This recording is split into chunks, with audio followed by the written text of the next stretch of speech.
Hello and welcome everyone. This is Professor Siddharth Surana. I hope you guys are doing good और मैं तो हमेशा मस्त ही रहता हूँ. Welcome to episode number 5 of Revision cum Amendment Lectures in Direct Tax for May 23 and November 23 exams in 100% English language applicable for CA final students and with respect to the common topics as written under the description of every video, also for CA intermediate students. In the last episode we have completed our volume 1, that is the first 16 chapters of direct tax. Moving on, we are now going to go ahead in our syllabus. First chapter of volume 2, chapter number 17, income tax authorities and their power. The first part is only an introduction. So whenever the government will enact a law, Companies Act or Income Tax Act, they will create a department like ROC or Income Tax Department to ensure the compliance.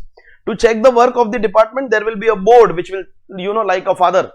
For ROC, we have Company Law Board. For Income Tax Department, we have CBDT. This chapter is about learning about the CBDT and the Income Tax Department. Of course, the board falls under a ministry, for example, Ministry of Corporate Affairs, Ministry of Finance, and finally, Government of India, Prime Minister is the controlling authority of all of them. Of course, we have to, this was only like an introduction, we have to learn this part, that is Income Tax Department and CBDT, starting with section 116, which has given us the hierarchy. The CBDT is going to control the entire income tax department, and this is going to be the hierarchy. At the top level, we have the DGIT, CCIT. Same is the rank. Only thing is that the commissioners do general work and the directors do specific work, like DGIT system, DGIT investigation, DGIT TDS, and we also have a principal post for them. It is like superior amongst equals. So there will be 5 DGITs, but one of them will be principal, the senior most. There will be 5 CCITs, but one of them will be principal. Otherwise, DGIT and CCIT is the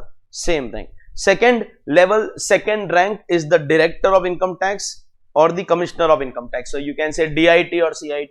Both again same ranks, difference is general and specific, and here also we have the principal post. Only in the top 2 we have principal. In the CCIT, DGIT and the CIT, DIT levels we have the principal post. Hereafter there will be no principal post, and at this second level we have a very important person who is in the hierarchy, an officer of the government, junior to CCIT, but he still has got special powers. He is going to do appeal related work. So whenever he feels that assessee is right, he will take favor of the assessee. Only person from top to bottom who has the power to do so. So senior most CCIT, DGIT, second is CIT, DIT, and then from additional to ITO we have got our assessing officer, additional joint deputy assistant ITO, additional joint deputy assistant ITO. They, based on nature and level of assessee, they will handle the day-to-day assessment work. Of course, for recovery we have TRO, and for clerical work we have inspector. You can call him the article of the income tax department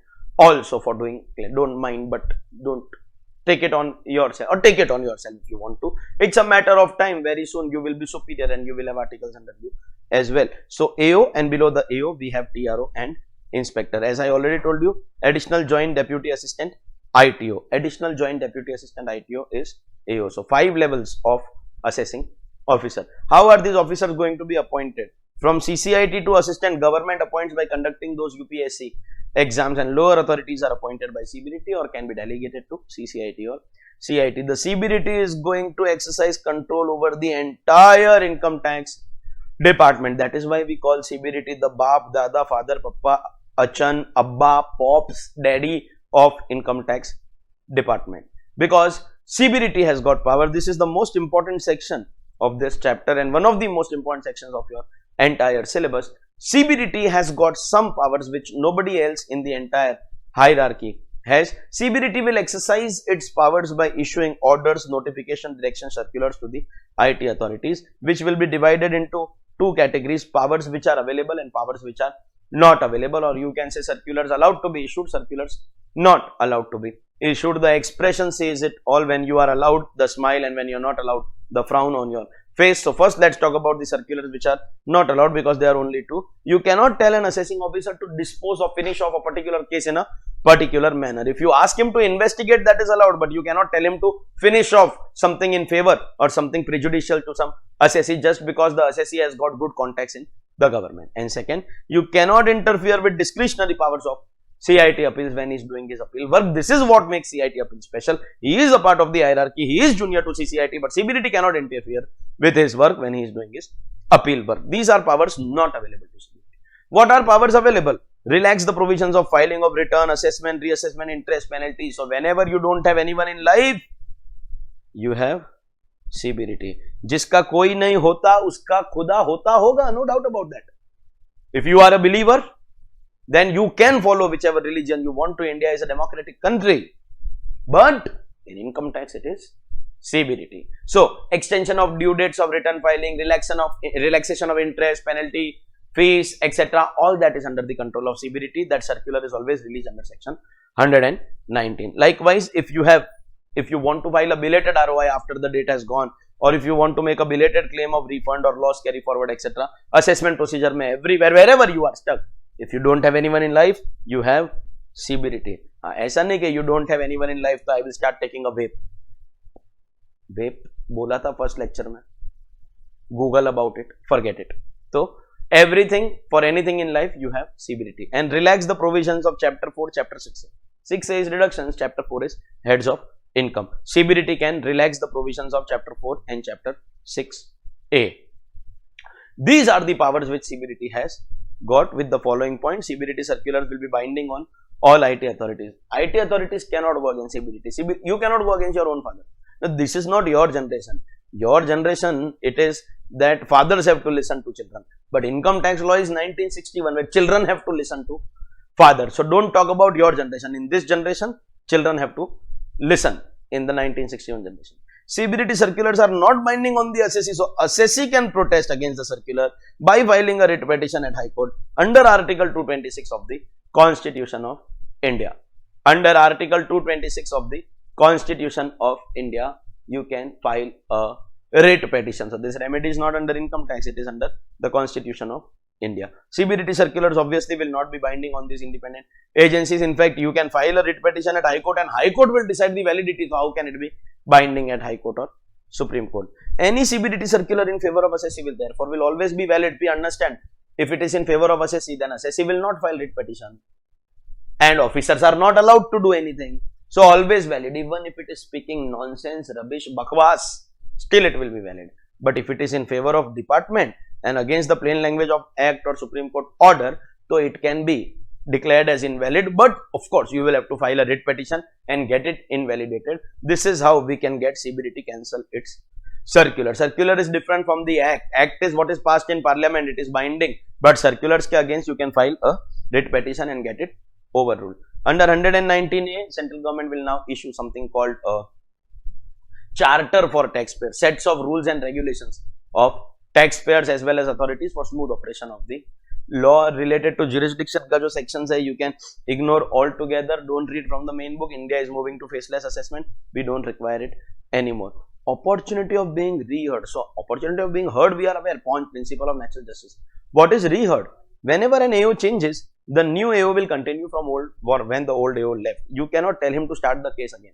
If the old AO has sent some notice, you have to reply to that notice. You can't say that the new AO has to send. It is, if I may put it like this, only the officer has changed. The office has not changed. Notice comes from that office. The human being can be different. Imagine a police officer being transferred and in his place a new officer comes to continue investigate the cases. So what will the new officer do? Or tell the accused that do the murder again, I want to start the fresh case. Nahin, na? So new officer will continue from where the old officer left. But it is possible that assessee has explained his case to the old officer. So he can ask for an opportunity of being reheard from the new officer also. But the most important point here is only if it is asked, not suo moto. Only if asked, not suo moto. Matlab, the officer cannot come and tell you that take this opportunity of being reheard.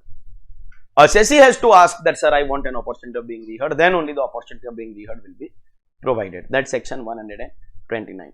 Officers will now be having faceless jurisdiction. And this section ka jo text hai na, almost every chapter, every concept upcoming, whether in except search and survey, everything will happen faceless, no? So assessment ke andar, in your scrutiny, in your best judgment, in your dispute resolution committee, in your board for advance ruling, Everywhere they have put this, that particular activity will now be done in a faceless manner. So text is same, only the reference will be of that chapter ka provisions. For example, here we have jurisdiction and opportunity of being reheard. The central government will notify a scheme with respect to these things, jurisdiction and opportunity of being reheard. For transparency, efficiency and accountability, we call it the T scheme. Modi ji na, chai garam, chai garam, chai. The T scheme which will bring about transparency, efficiency, accountability. Like in Mohabbat Amitabh Bachchan sir said, Parampara, Pratishtha, Anushasan.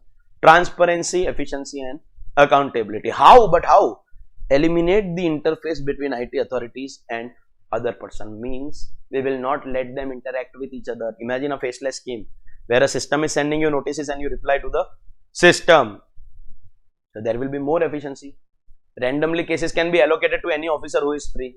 More efficiency, more transparency, less corruption, eliminate the interface. Optimum utilization of resources. Mumbai ka assessing officer is overloaded and Delhi ka assessing officer is free. The system will allocate the case to him. So the resource which is lying idle will be utilized. Optimum utilization of resources. And team-based jurisdiction. Now your assessment task will not be done by one person, but a group of people. We will be having something called assessment unit, verification unit, technical unit, review unit, and all the tasks, small tasks will be divided between those teams. Earlier everything was being done by one person. Now all the tasks will be divided into different departments, small units. That will bring team-based, that will be called a team-based jurisdiction for performance of functions by two or more authorities. That is how we are going to do it. That is how we are going to do it. So with the team-based jurisdiction, we will be having more transparency, efficiency and accountability for all the cases. Central government will release circulars and every such circular shall be laid before each house of the parliament to make the law more efficient. All proceedings will be faceless. There will be no corruption in the game. You know this team? If you don't know this, then you are missing something in life. So do Google about them. Okay? Chalo, Google Lens se kar lena. Now the best part about this is whatever is the text of this section, this is written everywhere. Means if you go and see power to call for information in 133, or if you go and see the notice of 142.1, or if you see valuation officer here, or special audit ka notice here, or reassessment here, or if you see demand notice here, if you see the working of CIT appeals, ITET, revision, everything may they have written this only. That central government will lay down a scheme. It will eliminate the interaction between, for all this they have written assessing officer, here they have written CIT, here they have written ITET. Eliminate the interface between the officer and the assessee, bring transparency, efficiency and accountability. Optimum utilization of resources. Everywhere they have said this only. Everywhere they have said this only. Okay. And all throughout my book, in fact, dispute resolution committee, board for advanced ruling, everywhere, all throughout the book, I have just simply written T scheme. T scheme means whatever is there in this section is there everywhere else. And then finally, we have powers of IT authorities. This is absolutely same as powers of civil courts. What are the powers? Discovery and inspection. They can ask questions and inspect your answers. Enforcing attendance and examination on oath. Production of books of accounts and documents. Giving summons. Here, attendance may you can send someone on your behalf. Here, you will have to be personally present and take custody of your books of accounts and documents, giving you reasons in writing, and prior approval of CCIT, CIT has to be taken. These are the powers that are available to income tax authorities. That was the first chapter of volume 2, IT authorities and their powers. Let us go ahead. Next chapter. First part of the chapter is search and seizure. Second part of the chapter is survey. Under search, the main purpose is investigation, but here obviously it is information. That's how the word survey is understood in simple English language also. So we will learn the first part of the chapter, search and seizure, which illiterate people call it raid. The term raid looks good only in Bollywood movies. Professionals should call it search. So when can a search be conducted? If summons under 131 or notice under 142.1 has been given and the assessee will not respond, or the assessee has not responded, they call you, you don't come, then they will come. That's how a search can be conducted. But they are cases of non-cooperation, so AOA has a better option. He will conduct something called a best judgment assessment. So in real life, generally a search is conducted if AO has information that the assessee is holding undisclosed money, bullion, jewelry, any other valuable article or thing, then a search is conducted. What is sufficient information is not defined. However, Supreme Court judgment Ajit Jain Information received from a central government agency, that is CBI, it cannot be used for the purpose of conducting a search. A search cannot be conducted unless a warrant of authorization, search warrant is issued, authorization is given. So CCIT, CIT also includes the director level, so that is DGIT, DIT can authorize the AO, additional joint deputy assistant ITO, and additional and the joint if empowered by CBDT can authorize that juniors, that is deputy assistant and ITO. Can assessee ask for copy of reasons? Again a Supreme Court judgment, assessee will not get copy of reasons. Only thing is that you can appeal to, you can file a writ petition at High Court under Article 226 of Constitution of India, but copy will not be given. In fact, copy will not be given up till ITAT also. Copy of reasons for search will be given only at High Court level, nothing before that.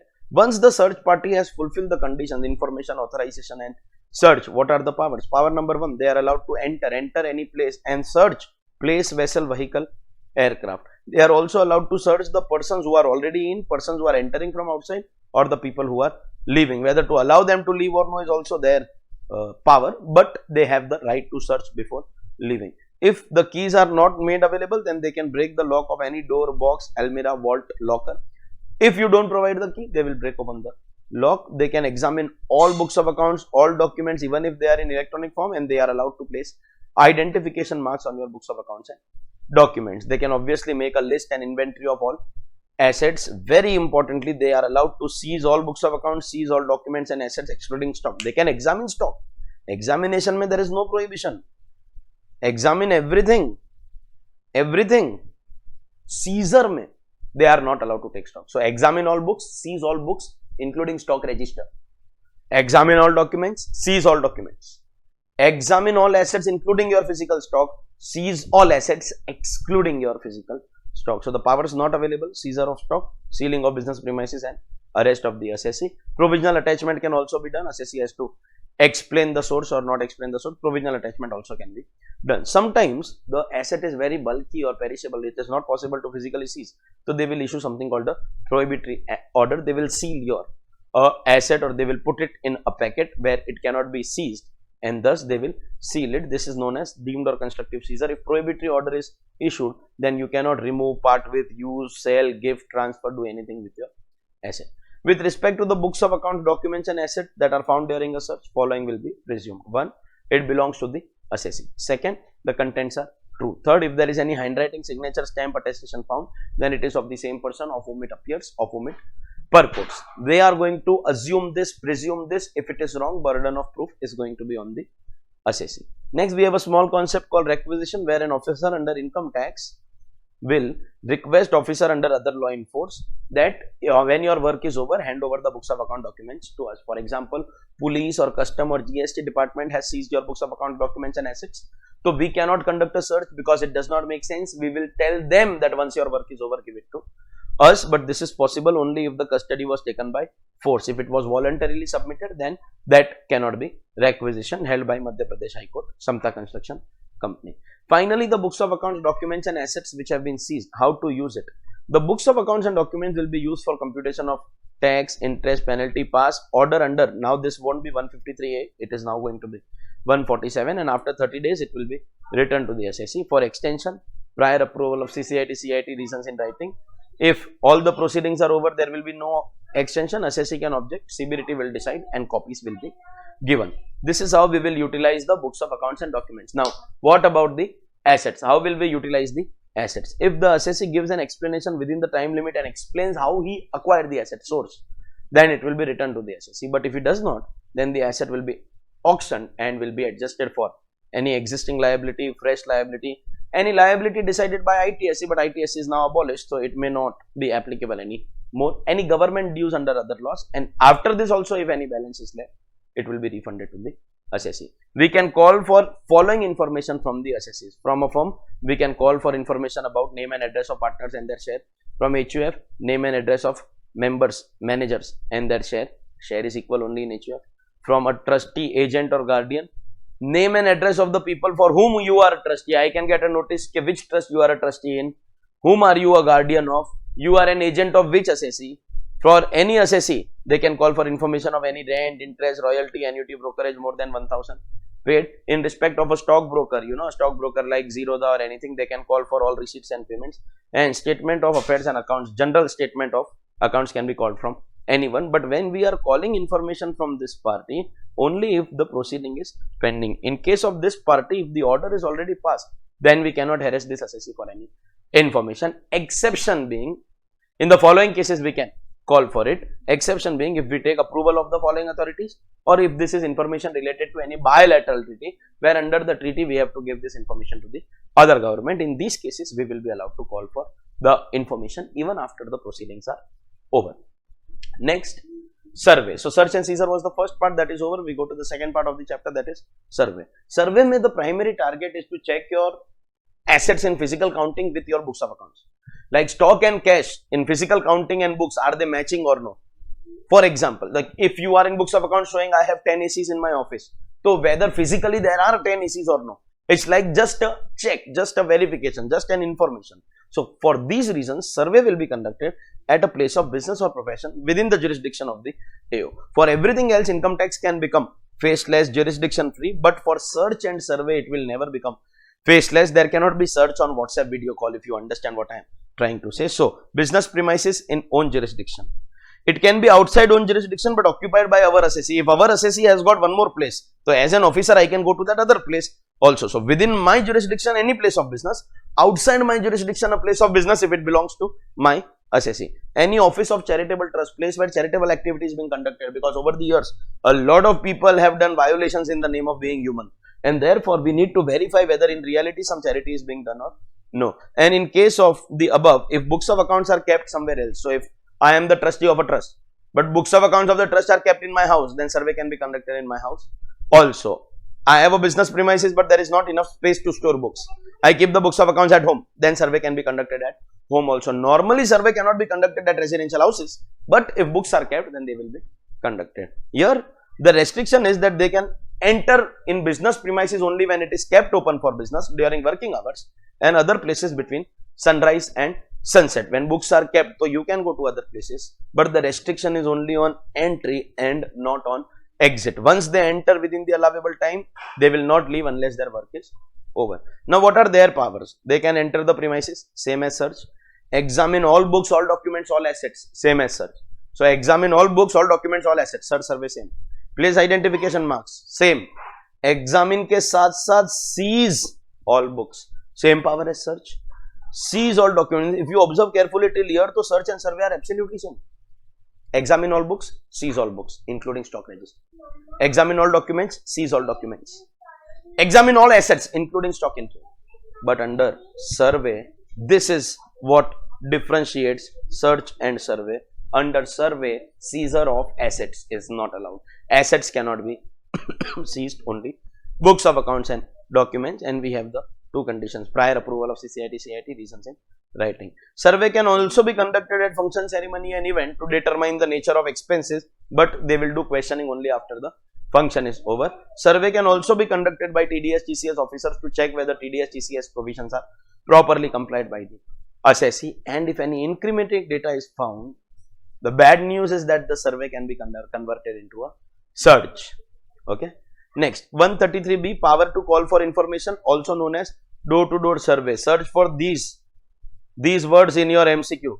Power to call for information or door-to-door survey, because here there is only one power, enter a place of business or profession and ask for certain information in form 45D. Non-compliance or non-cooperation will result in penalty of 1000 rupees per default. Only one power,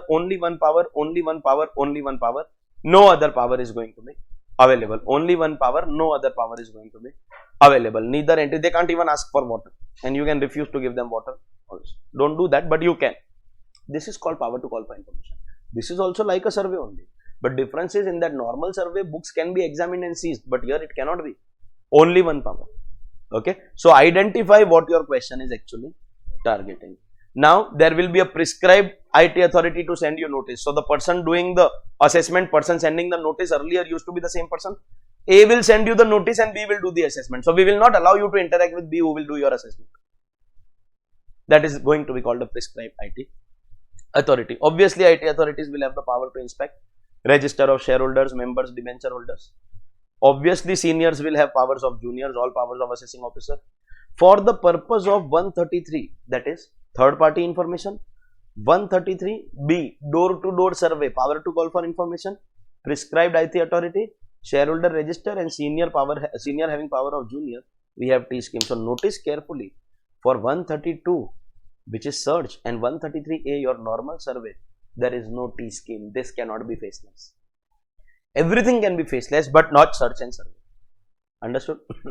Every proceeding before an IIT authority shall be deemed to be a judicial proceeding, and CBDT shall have power to disclose information about assessee to the media if it is in public interest. If it is in the interest of public, then we will disclose that information to media also. That was our chapter, search, seizure and survey. This brings us to the biggest chapter of our syllabus, that is chapter number 19, assessment procedure. Assessment procedure.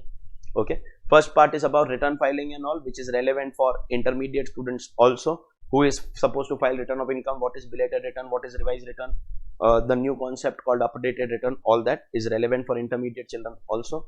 And then of course the bigger part, the powers of the assessing officers and all that, that is only for final CA. In this chapter also we will be doing something that we did in our partnership revision lecture, that I will complete everything from the PDF, but that concept called faceless assessment, I want a detailed discussion on that.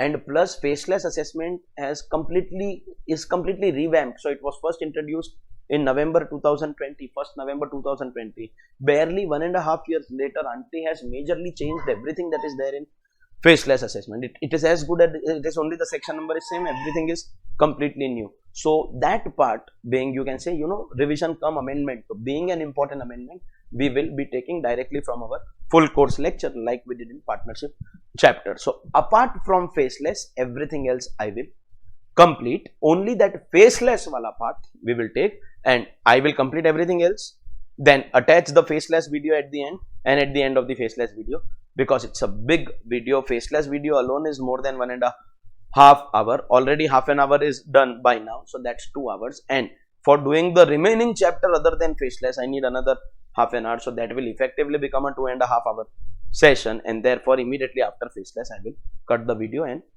end today's session, episode number 5. But for now we start with assessment procedure. What is assessment procedure? Procedure of calculation of income and tax, where duties are given to assessee. What duties? File return, verify return, your OTP based verification, submit your PAN or Aadhaar, pay tax, most importantly pay tax and relax.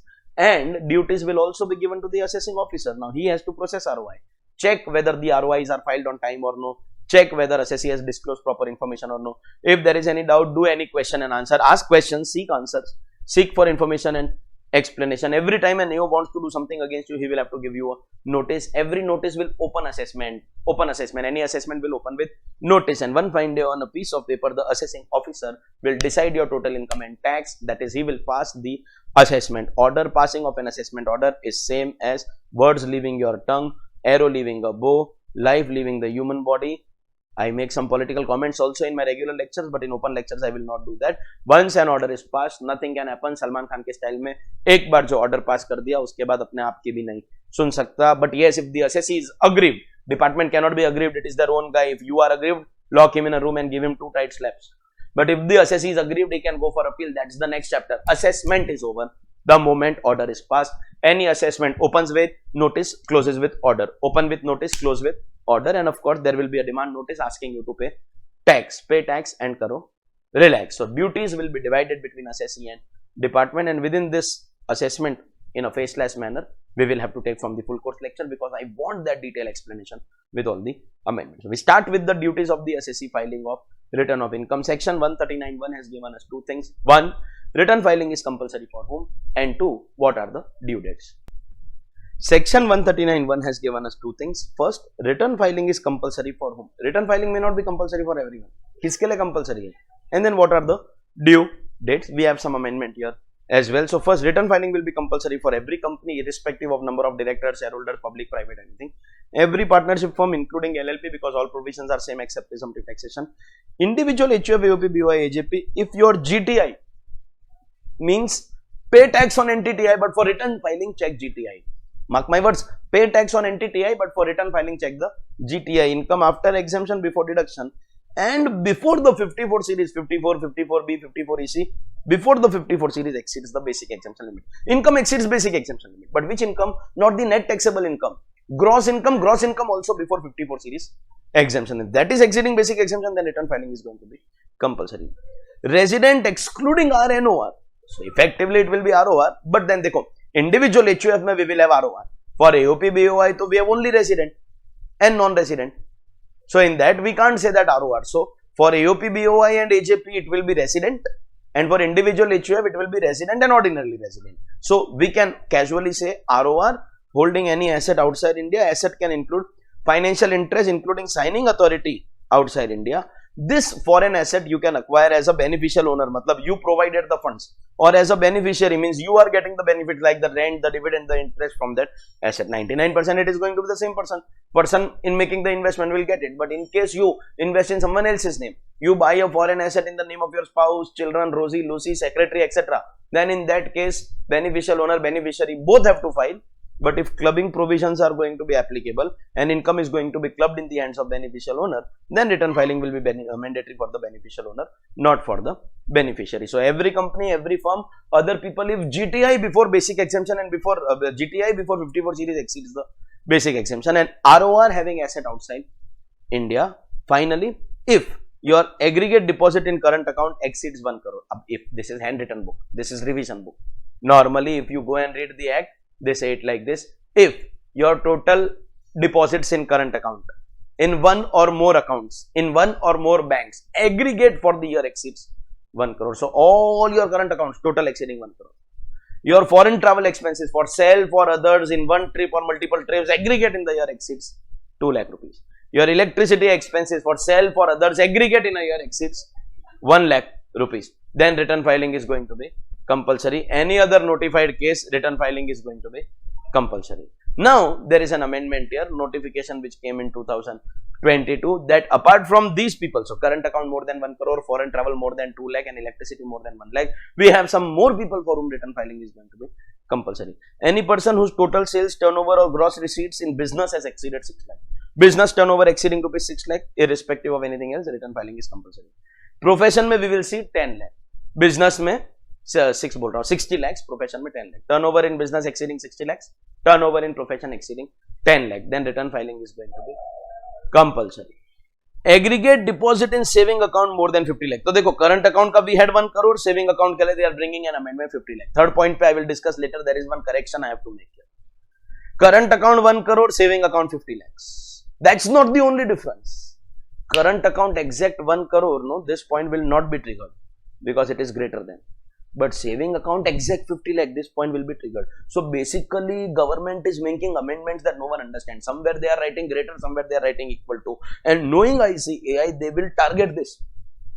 They will ask you equal to in current account, and what will if it is equal to 50 lakh in saving account. So equal to 1 crore in current account, not compulsory. But equal to 50 lakh in saving account, yes, compulsory, because here it is equal to. So current account greater than 1 crore, foreign travel greater than 2 lakh, electricity greater than 1 lakh, business turnover greater than 60 lakh, profession turnover greater than 10 lakh. But saving account equal to 50 lakhs. And if your total TDS plus TCS, means other people are deducting your TDS or collecting TCS, if that is 25,000 or more, so here also equal to is used. Here also equal to is used. Okay. But there is one thing which is accidentally not printed out here. If the assessee is resident senior citizen, resident 60 years or more, so for this the limit will be greater than or equal to 50,000. Aggregate TDS, TCS greater than or equal to 50,000. So this is a limit on the TDS and TCS only. But for normal people it is 25, for resident senior citizen it is 50,000. So this is unfortunately not printed. There is a mistake out here. Kindly correct this. So effectively current account more than 1 crore, foreign travel more than 2 lakh, electricity more than 1 lakh, business turnover more than 60 lakh, profession turnover more than 10 lakh, TDS, TCS equal to or more than 25,000, for resident senior citizen equal to or more than 50,000, and total deposits in saving account equal to or more than 50 lakh. These are the people for whom return filing is going to be compulsory. What due dates? If transfer pricing is applicable, or if for the firm transfer pricing is applicable, then partner of the firm also, 30th November. So any assessee who is covered under transfer pricing, and if firm is covered under transfer pricing, then uska partner also, 30th November. If you are audited under any law, or you are partner in a firm that has tax audit, then 31st October, and in all other cases 31st July. In other words, you can say due date of partner will be same as firm. Normal rule is transfer pricing 30th November, audit then 31st October, other cases 31st July. But in transfer pricing or audit, a firm is coming, then uska partner will also come in the same due date, and plus spouse ka rule is also there, that also we will be discussing. But ideally there are 3 due dates: November, October and July. And now, if the spouse of a partner is covered under section 5A, that is Portuguese Civil Code. What is Portuguese Civil Code? There are some places in our country which were under Portuguese rule. Majorly we were under British rule, but some places were under Portuguese rule, and those places are still following Portuguese Civil Code. Where there are there are controversies. People say that one nation, one civil code, uniform civil code. It will come when it has to. For example, now even today in Goa, Portuguese Civil Code is being followed. What is Portuguese Civil Code? First, let's understand. Under the Portuguese Civil Code, any income that you earn except salary. Any income that you earn except salary, you have to give half to your wife, spouse. Means if a male is earning anything, half. Anything matlab rent, interest, PGBP, dividend, anything, half you have to surrender at the feet of your spouse. And if a female is earning, then she has to give it to her husband. So supposingly husband ka income is 10 lakh, wife ka income is 5 lakh. That total 15 they have to divide between themselves, 7.5, 7.5. This they have to do for all their incomes except salary. Matlab anybody covered under Portuguese Civil Code has to give 50% of his income to his wife. Some are like, oh, for 50% to wife. Listen, in Portuguese Civil Code only it is 50%. Everywhere else you have to give 100% to wife. Correct or no?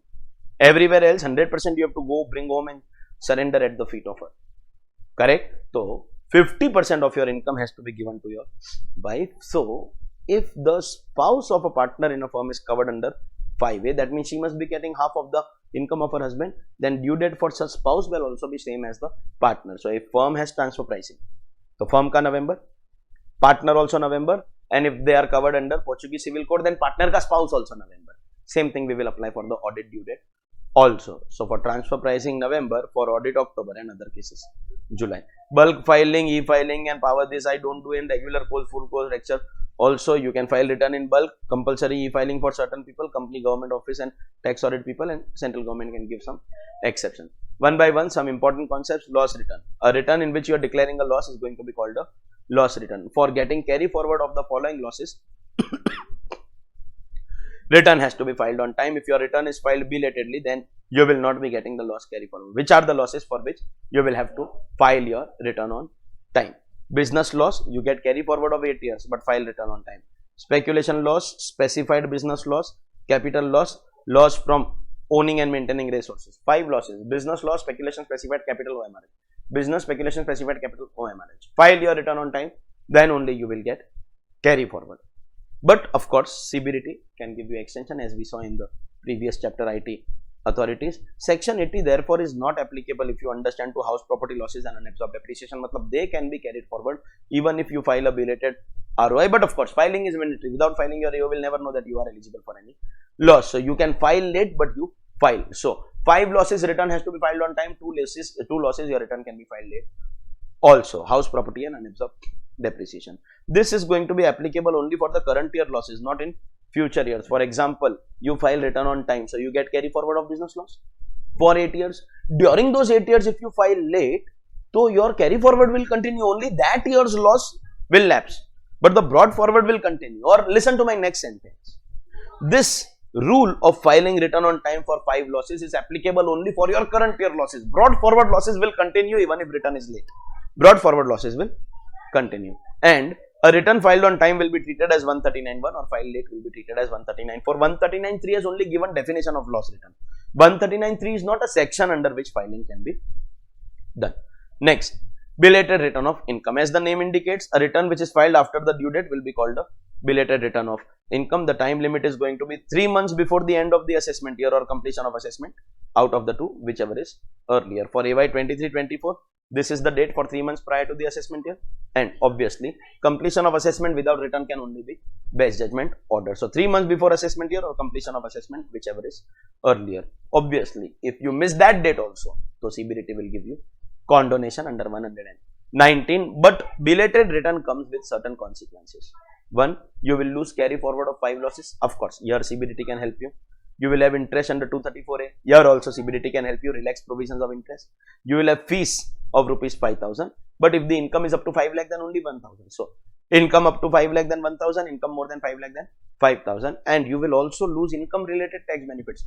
So, income related chapter 6A, your SEZ deduction, your political party will lose exemption, charitable trust will lose exemption. Belated return comes with so many consequences these days. But all problems, one solution. L'Oreal hota na, L'Oreal. 5 problems, one solution. All problems, one solution. Approach the CBDT and get the condonation done. Okay. Revise return. Whenever you file a return and you have made a mistake, we are human beings. We can make mistakes. Some of us get married. So, making mistake is very much possible. Revise return is filed to rectify error in an already filed return of income. So, obviously, only if return was filed earlier. Time limit will be 3 months before the end of the assessment year. So, same date because same assessment year, or completion of assessment, whichever is earlier.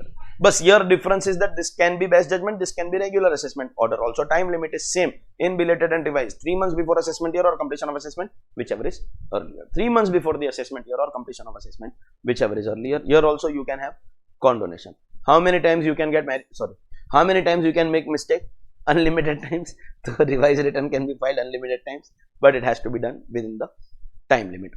Revised return can be filed if original return was filed on time or belated. Belated can also be revised, no problem. For this, you don't need CBDT approval. Once upon a time, it was required, but from AY 17, 18, even belated return can be revised. You can reduce your income, you can increase your losses, you can change everything. You can change your gender also in the revised return. If you undergo an operation, Michael Jackson fans, you can change everything, but it has to be done by way of filing a revised return of income. You cannot write a letter on a plain piece of paper. Hi, my dear assessing officer. No, that is not acceptable. Supreme Court has decided, Birds India Limited, that revised return can be done only by way of fresh ROI, only by way of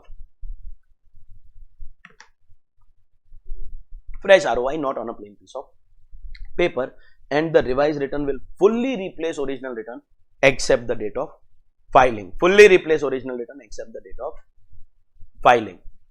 So, data from the new return, date from the old return, which is why on the due date we file nil returns and later we revise them. Okay. And the best part about this revised return, because this will make you understand the logic of the next concept, which is an amendment. In revised return, can we reduce our income compared to the previous return? Is that allowed in revised return? Yes. But this can be done only up to this time limit. You know, even your assessment year is not getting over. There's still 3 months remaining. अरे November तक तो last due date comes या transfer pricing वाले का. So transfer pricing का है only 1 month to revise. Think about it that way. Belated के लिए भी same thing. Last due date is November and then within 1 month you have to file your belated return. So this period earlier was 2 years after assessment year, 1 year after assessment year. Over the years they have reduced that period. Now to 3 months before assessment year your time limit of belated and revise has come. But suddenly they are introducing a concept called updated return with effect from AY 23-24 section 139(8)(a), the concept of updated return. Any person who has filed return earlier, so it can be your normal return, belated return or revised return, or not filed earlier. So updated return can be filed by someone who has filed or not filed. Dekho, these people, if they wanted to file earlier, so they used to file revised return unlimited times. And these people, if they wanted to file earlier, they used to file belated return. So earlier, if you have not filed return, you have belated ka option, and if you have filed and you want to change it, you have revised ka option. Now both of them are getting one more option called updated return of income. Until which date you can file? 24 months from the end of the assessment year. So understand the timeline. Supposingly this is your previous year. This is your assessment year. So somewhere here you will get your July, October, November. And somewhere here will come December, which is the last date for belated return of these people and revised return of these people. But now after the assessment year, we are giving you 2 years, that is 24 months to file something called your updated return. Means between this December and this 24 months, extra time you are getting for updated return. See, facility was there. If you have filed earlier, revised return up to this date. If you have not filed return earlier, so belated up to this date. But now we are giving extended time with a catch. Loss return not allowed. Not allowed if it is a return of loss. Revised return में allowed था, loss में not allowed. If you are reducing your tax or increasing your refund in comparison with original return, then it is not allowed. मतलब you file a return, you notice a mistake, you want to rectify it by filing a revised return. You can reduce tax if it is revised return. But if this December has gone and you want to file within the extended time, then you can't reduce income, you have to increase. Now imagine auntie bringing an amendment in 139.5 year, okay, where as of now in revised return you are allowed to reduce your NTTI. She makes an amendment that reduction of NTTI will not be allowed in revised return. So there will be controversy that, ma'am, if there is some deduction which I have missed, if there is some loss carry forward that I have missed, so you need to allow that. How can you make a rule that I cannot reduce? It is about correction. So I can reduce my income, increase my deduction, increase my loss. I can do whatever. Revised return will fully replace original return. How can you bring a rule that in the revised return you have to always increase, always increase? Not smart. Revised return ka time slowly they reduce, itna reduce that now to the time limit is within December of the same year assessment year. So within this time you fast to decide and revise if you have missed any deduction or loss. And if you want more time, then you have to increase your tax. The extended time, you want more time, then pay extra amount. You want less time, then you can reduce also. When you use 100% of your brain. Okay. Next, not allowed if a search was conducted, a requisition was made, a survey under 133A except TDS survey was conducted for that assessment year. So in particular year, if there is search only for that year, you will not be allowed to file an updated return. Or it is also possible that the search or survey is conducted in the premises of another person and books of account, documents and assets belonging to the assessee are discovered out there. Then it is not allowed. So reduction of income is not allowed. Search, seizure, survey cases, requisition cases not allowed. Not allowed also if updated return is already filed. This means that revised return we had unlimited times. But if once you have filed updated return, second time not allowed. In other words, you can say updated return can be filed only once. If your proceeding is only completed, order is passed, now you can't change it. Now you can't change it. If there is information about violation of Smuggler and Foreign Exchange Manipulation Act or Benami Property Act or Money Laundering Act or Black Money Act, then you can't file updated return. If there is any information about you from bilateral treaties of foreign countries, then you can't file updated return. Any prosecution has been initiated, then you can't file updated return. Notified cases, you can't file updated return. So simple people like me who want to increase their income and pay extra tax, only we will be allowed to file updated return. Only if we increase, a reduction is not allowed, as we have already seen. Okay. Earlier, if you file a loss return and now you want to file an updated return, it will be allowed if you are converting it into income. Therefore, reduction is not allowed. Converting loss return into income return is obviously going to be allowed, because the target of updated return is to take more liability, tax liability. But obviously, if you file a loss return, you must have carried forward the return to the next year. The year of loss, you are updating your return. So next year ka return by default you will have to update, because that brought forward loss also will change. So loss return converted into updated return is obviously going to be allowed. But then if you have taken carry forward, then update the return of future years as well. Sahi khel gayi. Na na na na na na na na na na na hashtag tag life, anti life. Okay. Then charitable trust, political parties, association, institution, education institution, they have to file their return. If there is audit, then October, otherwise July. And if there is any delay, so this is an amendment though. These sections as well as this penalty, both are irrelevant sections. If you ignore them, don't study, still fine. But this is an amendment. Delay will attract penalty of 500 rupees per day. If along with your return information documents are not furnished, information is not attached, then your return will be declared as a defective return and not rectified within 15 days. Then it will be declared as invalid return, as good as return not filed. Permanent account number 139A, your identity with income tax. This is your identity. This is how you will be known. Every person who is accessible to tax for sell for other person and your income is more than basic exemption limit. Other person means we are going to cover clubbing cases also. If you are trustee of a trust, if your business is likely to exceed turnover of 5 lakh, if you have to register under GST or custom or any of the laws, if you are resident other than individual, matlab HUF firm company who enters into financial transaction more than 250 and including manager, karta, director, partner, CEO, any other notified person. These are the people for whom PAN is compulsory and for whom it is not compulsory, not covered above. Lol, anybody not covered above? Obviously not. compulsory. Non-resident minor child farmer, PAN will not be compulsory. If you don't have PAN, quote your Aadhaar number, system will automatically allot your PAN and your PAN and Aadhaar automatically will get linked. If you have PAN and Aadhaar, then you link them as per the very next section and you can quote your Aadhaar. Means basically your PAN and Aadhaar should be interlinked, then you quote your Aadhaar or quote your PAN in high value transaction. No problem, and a penalty of 10,000 per default will be levied if PAN was required and you have not applied, you have not quoted or you wrong quoted or you have two PANs, then 10,000 per default ka penalty is going to be attracted. Every PAN has to be linked with Aadhaar. You have to quote your Aadhaar number in return as well as PAN application. Now so we don't apply for PAN, quote Aadhaar, system will automatically allot you a PAN. And if you don't have Aadhaar, by the way, you don't exist only in India, but you may be having the enrollment ID because your Aadhaar number is not yet received, so no problem, enrollment ID. Okay, if you have PAN, intimate your Aadhaar and link your PAN and Aadhaar. Finally they have decided the date will be 31st March 22, and of course non-linking of PAN and Aadhaar within this date is going to attract some consequences that we will see later in the syllabus, where we will learn interest under 234 ABC, what is the exact fee structure that is going to be applicable to you. Furthermore, your failure to link is going to make your PAN inoperative, means you will not be able to file your returns or get your TDS refund or anything you will not be able to do using your PAN. There are some exceptions, for example, people of Assam, 80 years and above, non-residents, non-citizens, they don't have to do all this for certain reason, one reason or the other. If you don't know how to file a return, you can take help of a TRP. Who can call TRP? Every person who is required to file ROI, but company is not allowed to call, and any person who has tax audit not allowed to call. Both of them already have a chartered accountant. Who can become TRP? Anybody can become TRP except a chartered accountant. He is not interested, he gets paid more. A lawyer, an officer of bank where assessee has account, they are not allowed to become TRP. This entire scheme will be a brainchild of CBDT. So qualification, disqualification, training, code of conduct, appointment, removal, everything will be decided by CBDT. With effect from AY 78, we have the concept of annexureless ROI. No need to attach anything to your return.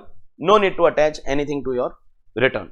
If we have any question, we will ask for it. Otherwise, you don't need to attach any documents or paper so that e-filing can be facilitated. With respect to e-filing of forms, returns, which form will come, who has to e-file, who has to do physical file, all the day-to-day operations will be handled by CBDT. Every return has to be verified. Who will verify? Obviously, this is so obvious. Individual ke liye himself, HUF ke liye karta, firm ke liye partner. You can just read through this and understand this is very, very easy. Who will verify return on whose behalf? One of the most important duties, every person who is filing return must also pay tax. This is most important, and along with tax also pay interest and fees. When you are paying tax, your interest and fees will be added. In fact, if you have refund, then your interest and fees will be subtracted, adjusted against your refund. Penalty, whether has to be taken or not taken, that we will send you a show cause notice and decide, but interest and fees has to be paid voluntarily. Any tax that you pay up to 31st March of the previous year will be called advance tax, and any tax that you pay after the previous year will be called self-assessment tax. Failure of payment of advance tax or self-assessment tax will make you assessee in default. So till 31st March of the previous year, it is advance tax. After that, it is self-assessment tax. And further, this is 140B, not 140A. 140A is this is 140B. When you file updated return, one thing is for sure, that there is going to be some more tax that you are going to pay. It is compulsory that you have to increase. Reduction is not allowed, and loss return is not allowed, means compared to your previous return, it is always going to be more. So with that, there will be some tax liability. Every person filing updated return must pay tax as per ROI, along with something called additional income tax. So supposingly in my original return, I show 8 lakh rupees income. Now in my updated return, I cannot show less than 8. Supposingly I show 10. Higher only is allowed, lower is not allowed. So first of all, on that extra 2 lakh, whatever tax will come, I have to pay that tax. That is called tax as per updated return. And on that, further, there is going to be something called additional income tax. They are only calling it tax. Actually, it is penalty. Actually, it is penalty. There is 2 lakh extra income that I am showing. On that, there is some tax. This is that tax. On that extra 2 lakh ka income that I am showing in updated return. And on that tax, further, you will have to pay 25% of that extra tax if you are filing within 12 months from the assessment date, because 24 months ka time hai. And 50% of the extra tax if you are filing after 12 months, obviously up to 24 months. So previous year assessment year, and यहाँ से we have 2 years, no, 24 months तक you can file updated return. If you are filing up to this date, then 25% penalty, and if you are filing up to this date, then 50% penalty. This is penalty. They are only calling it additional income tax, additional income tax, additional income tax. 8 lakh was income in original return. 10 lakh is income in the new return, updated return. You can only increase. So on that extra 2 lakh, first of all, there will be some extra tax. This is that tax.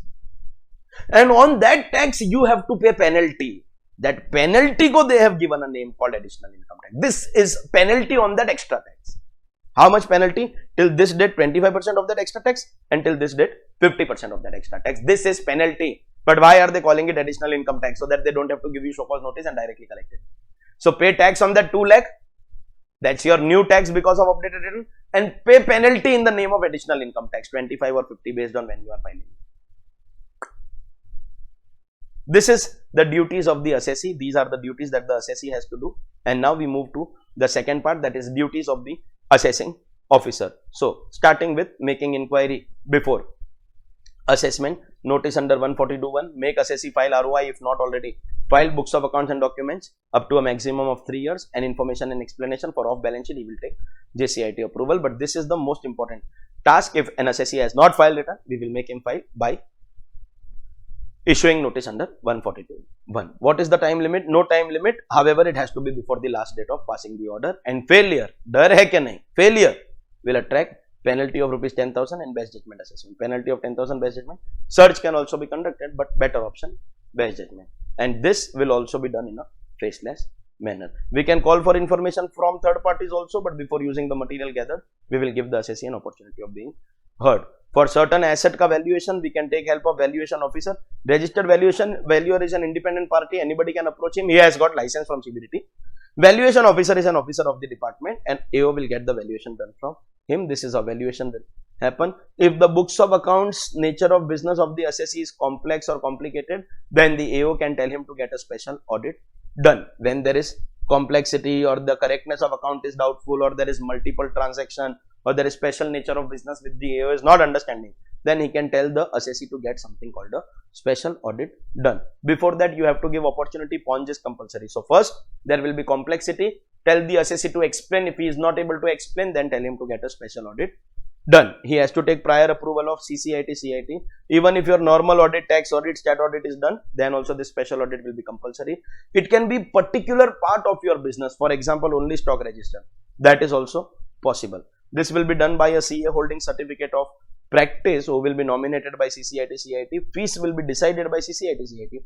Paid by central government. Government will be paying these audit fees. Massive fees is being paid to CS here.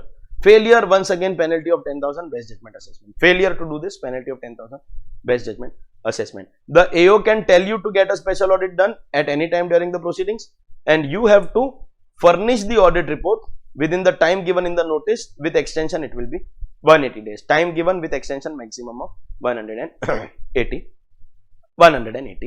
days. Next, faceless inquiry or valuation. All the above tasks can be performed in a faceless manner. Transparency, efficiency and accountability. Now going to one by one the various type of assessment. First assessment, summary assessment, intimation 143(1), only called an assessment, not an assessment, because AO has trust on the assessee. So he is not going to ask any question, information, explanation, no notice, most importantly, no order. Whatever you have shown in the return is going to be accepted. What you show in the return will be accepted. जो तू बोला वो मैं माना. मुझको ना जितना मुझ पे उतना इस दिल को तुझ पे होने लगा एतबार. So whatever you say is going to be accepted without any questioning. Only a summary will be made and sent to you. That is why we call it summary assessment. And when it is sent to you in the email, they write intimation under section 143(1). Everything written in your ITR is going to be accepted, subject to some minor corrections. He will be allowed to make the following correction. Kaisa correction? If there is any arithmetical error, he can correct that. If there is any loss carry forward in belated ROI, which is not allowed, he can correct that. If you have taken any income related chapter 6 deduction or 10AA in a belated ROI, that is not allowed, so he can correct that. If you made any incorrect claim, for example, taken 80C more than 150, or you are in new regime and written by mistake any chapter 6 deduction, so he can correct that. If there is any expense which is disallowed in the audit report, or there is any income which is shown in the audit report, but you have not made the respective adjustments in ROI. So he can do that in his column as per AO.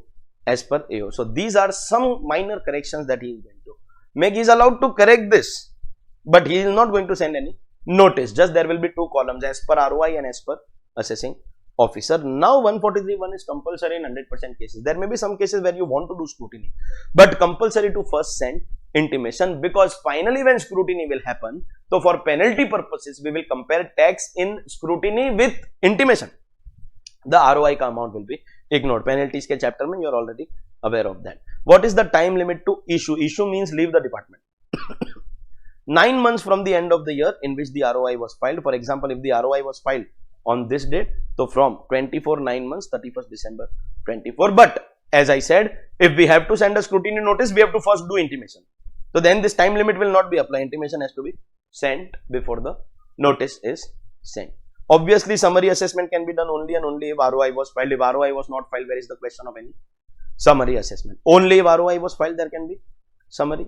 Now, question arises, can you revise your return after getting summary? Yes, if this time limit 3 months prior to the end of assessment year has not expired, then we can revise, because it is not an assessment, and thus the other time limit of completion of assessment is not going to be applicable. This is the first assessment, summary assessment, only called an assessment but not an assessment because there is no order here. Second assessment, scrutiny assessment, also known as regular assessment. This is where an order is going to be passed. This is the day-to-day work of the assessing officer. In intimation, he is not doing anything. This is where he is going to do some work. So, scrutiny assessment. Whenever the AO feels that there is underpayment of taxes.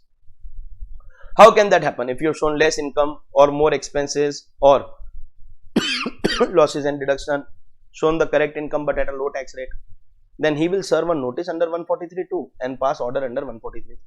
Notice under 143(2), order under 143(3). And then regular assessment will be done for, faceless assessment will be done for scrutiny as well as best judgment. What are the details about the notice? This notice has to be served within 3 months from the end of the year in which the ROI was filed. So, intimation has to be issued, but this notice has to serve. Serve matlab reach the assessee. Same date if we take, then here the answer will be June, not December. Obviously, then it is only if the return was filed, because then only the time limit is going to start. Once again, non-compliance matlab penalty of 10,000 and best judgment assessment. And can you revise your return after this notice? Yes, because notice is beginning of assessment, not end of assessment, assuming that 3 months wala time limit is still remaining. So, after getting notice or after getting intimation, you can revise. Only after order you will not be allowed to revise, but of course 3 months wala time limit should be remaining. If you want to distinguish between the two notices, multiple times institute has asked. So, this will be only if return is filed. Here it may or may not be filed. Here there is no time limit, here there is time limit to serve that 3 months wala, and here there is specific information demanded, and here there is general information. Next, best judgment assessment. Whenever there is non-cooperation, then he will pass an order as per his knowledge, experience, judgment. So, there is going to be an order that will be passed under 144 in cases of non-cooperation. What are the situations? You get 142(1) notice, you don't respond. You get special audit ka notice, you don't respond. You get scrutiny ka notice, you don't respond. If you don't file your return under any of these provisions, and he can directly do best judgment, it is his good nature that he first give 142(1) and then he tells you to file return. Otherwise, he has the full power to conduct best judgment assessment then and there. Yes, please, non-filing of ROI can also attract best judgment. It is his goodness that he is first giving you 142(1) ka notice, making you file your return of income. Before doing assessment, he has to give you a show cause notice like a last warning. That is like an opportunity of being heard for all the cases except 142(1). And we already know the logic. 142(1) itself is like a show cause notice only, because you did not file return. So, there cannot be second show cause notice. There is no time limit for notice, but of course, it has to be within the time limit of passing the order. Best judgment is also regular assessment. Kahin par bhi we should not be having this confusion. So, best judgment is special. Nahin. Best judgment is also regular assessment. You reply, you cooperate, then it will be regular assessment in the form of scrutiny, and you don't cooperate, so it will be regular assessment in the form of best judgment. But scrutiny and best judgment both are regular assessment. It is also called ex parte because the party was not involved. It is appealable, but your appeal will be very weak because you did not cooperate, and you can never get a refund because of best judgment assessment. Next, the concept of protective assessment. So there are two sons, Ramesh, Suresh. This is Vin Diesel, this is Yogi Adityanath. And there can be one more brother, Kamlesh, if I put the photo of Arbaz Khan. Roger Federer. Forget it. He has got two sons and father has died. If there is any income under dispute, who will pay tax? We can take tax from both of them. That is called protective assessment. You all can fight between yourselves. One day the case will come back. The final result of the case. Supposingly he has won. So iska tax we will keep and iska tax we will refund. But for the time being we will take from both. This can be done for recovery of tax, not for recovery of penalty. The joint commissioner will be allowed to issue directions to his juniors, that is deputy assistant and ITO. It can be suo moto, it can be on a request of the junior or application of the assessee, and the junior has to listen. Every junior has to follow instructions of senior. Assessee cannot challenge, but if there is an order passed on the basis of these directions, that can be challenged. If there is any prejudicial instruction, so we have to give opportunity of being heard, but instruction given to investigate is not prejudicial, so uske liye we need not give any opportunity of being heard. 144B faceless assessment, as I have already told you, I will be attaching the video of the full course faceless assessment immediately after this, because entirely almost everything has changed. For example, last year we had something called Regional Faceless Assessment Center. That organization is only removed. Directly it will be NFAC and the units. So I will not get into the oral explanation. We will be taking the full course lecture from this and we will be doing everything in detail. Pura ka pura faceless assessment will be taught, covered, discussed with you under detail. But there are 2-3 small concepts that I would like to finish off as a part of this lecture. Couple of them also required for understanding of faceless assessment. Couple of them. First, method of accounting, section 145. For salary, house property and capital gain, you have to follow whatever they have given in income tax, like due or receive, whichever is earlier. But for PGBP, IFOS, you can take cash or accrual, your choice. But if you follow accrual, then ICDS is compulsory. So ICDS is compulsory for whom? Only people having income under PGBP, IFOS, only if they follow accrual system. PGBP, IFOS, if accrual system, then income computation disclosure standards are going to be compulsory. And if you don't follow them regularly, then best judgment assessment, called discretionary best judgment assessment, power to reject books of accounts will be applied on you. And the provision related to ICDS which are given in 145, 145A and B are given in a PDF on Telegram. You can follow me on this channel, Telegram channel. YouTube भी है, YouTube तो आप you are watching only, like, share, subscribe, hit the bell button. Okay, Instagram पे भी अच्छे खासे reel बना देता हूँ, मतलब my reels are funny as what people tell me, tadadang, तो you can. वैसे यहाँ पे if you want PDF on ICDS, तो this is the Telegram channel. It was uploaded long ago, तो आपको थोड़ा search करना पड़ेगा. Put a little effort also in this. Okay. ठीक है, तो basically with this we finish one part of your assessment procedure, a big part of your assessment procedure, except your faceless wala part. Faceless wala part we will be attaching the video. This is reassessment wala part. This is again a big concept and there are plenty of amendments that have taken place out here also. Let me see if I can do any small section. Ye dispute resolution, and more relevant for those who have taken elective paper international tax, but quickly I will tell you what is this. Whenever you are an eligible assessee means an assessee who is a non-resident or foreign company, or you have any transfer pricing variations. So basically foreign assessee. So your AO will not pass your order. First he will make something called a draft order. Draft, trial, temporary order. He will show, can I do this? You have an option to protest against that draft order and go to this organization called DRP, Dispute Resolution Panel. See, if you don't protest, he will convert it into final order, go for the normal appellate hierarchy, CIT appeals, IIT, High Court, Supreme Court. But for foreign assessees, based on international standards, we need to give additional remedy. And thus we have the concept of dispute resolution panel. So there is an extra remedy that is going to be given to these foreign assessees. DRP will hear both the parties and decide whose favor to take. This is then like a general appellate procedure. DRP comprises of 3 commissioners, and therefore if you want to appeal against DRP, so you will have to go to ITAT directly. Other time limits and all you can read, and DRP will also function according to a T scheme. This DRP wala part was important because under faceless they have given an option for this guy also. We'll do faceless, we'll pass order. But if it is an eligible assessee, so we will not pass order, we will have draft order, then convert into final order. Isliye DRP ka concept was necessary. Now what we will do is we will attach the video of our full course faceless assessment. Huge number of amendments, so I want you to learn this in complete detail, and apart from that, whatever is the remaining part of the chapter, that is reassessment, time limit to complete assessment 153, and your rectification and all, we will complete in our next episode, episode number 6. So assessment procedure ka some portion we will be doing in our next episode, episode number 6, because already that faceless wala part is going to make it a very, very big lecture. So in the next class, we'll complete the remaining assessment procedure and all the small topics, you know, they are all 10-15 minutes ka revision. Appeals or dispute resolution committee or board for advance ruling, tonnage tax scheme. Most likely we might be completing penalty and miscellaneous also. Till before TDS, everything we will complete in the next class in our episode number 6. So now we will continue with our faceless wala part, as I already told you. Thank you so much for joining me here. After that faceless wala part, the lecture will be over. Thank you so much. Bye bye. And now we can go to that concept about which everyone is all excited. Section 144B. The concept of faceless assessment. At the outset, let me be clear. Under section 144B, the assessing officer is not going to do anything new or anything extra, or this is not a new assessment, or this is not a different order. Till now we have studied the following orders. This is an order. I hope you remember. This is not an order. This is an order. This is an order.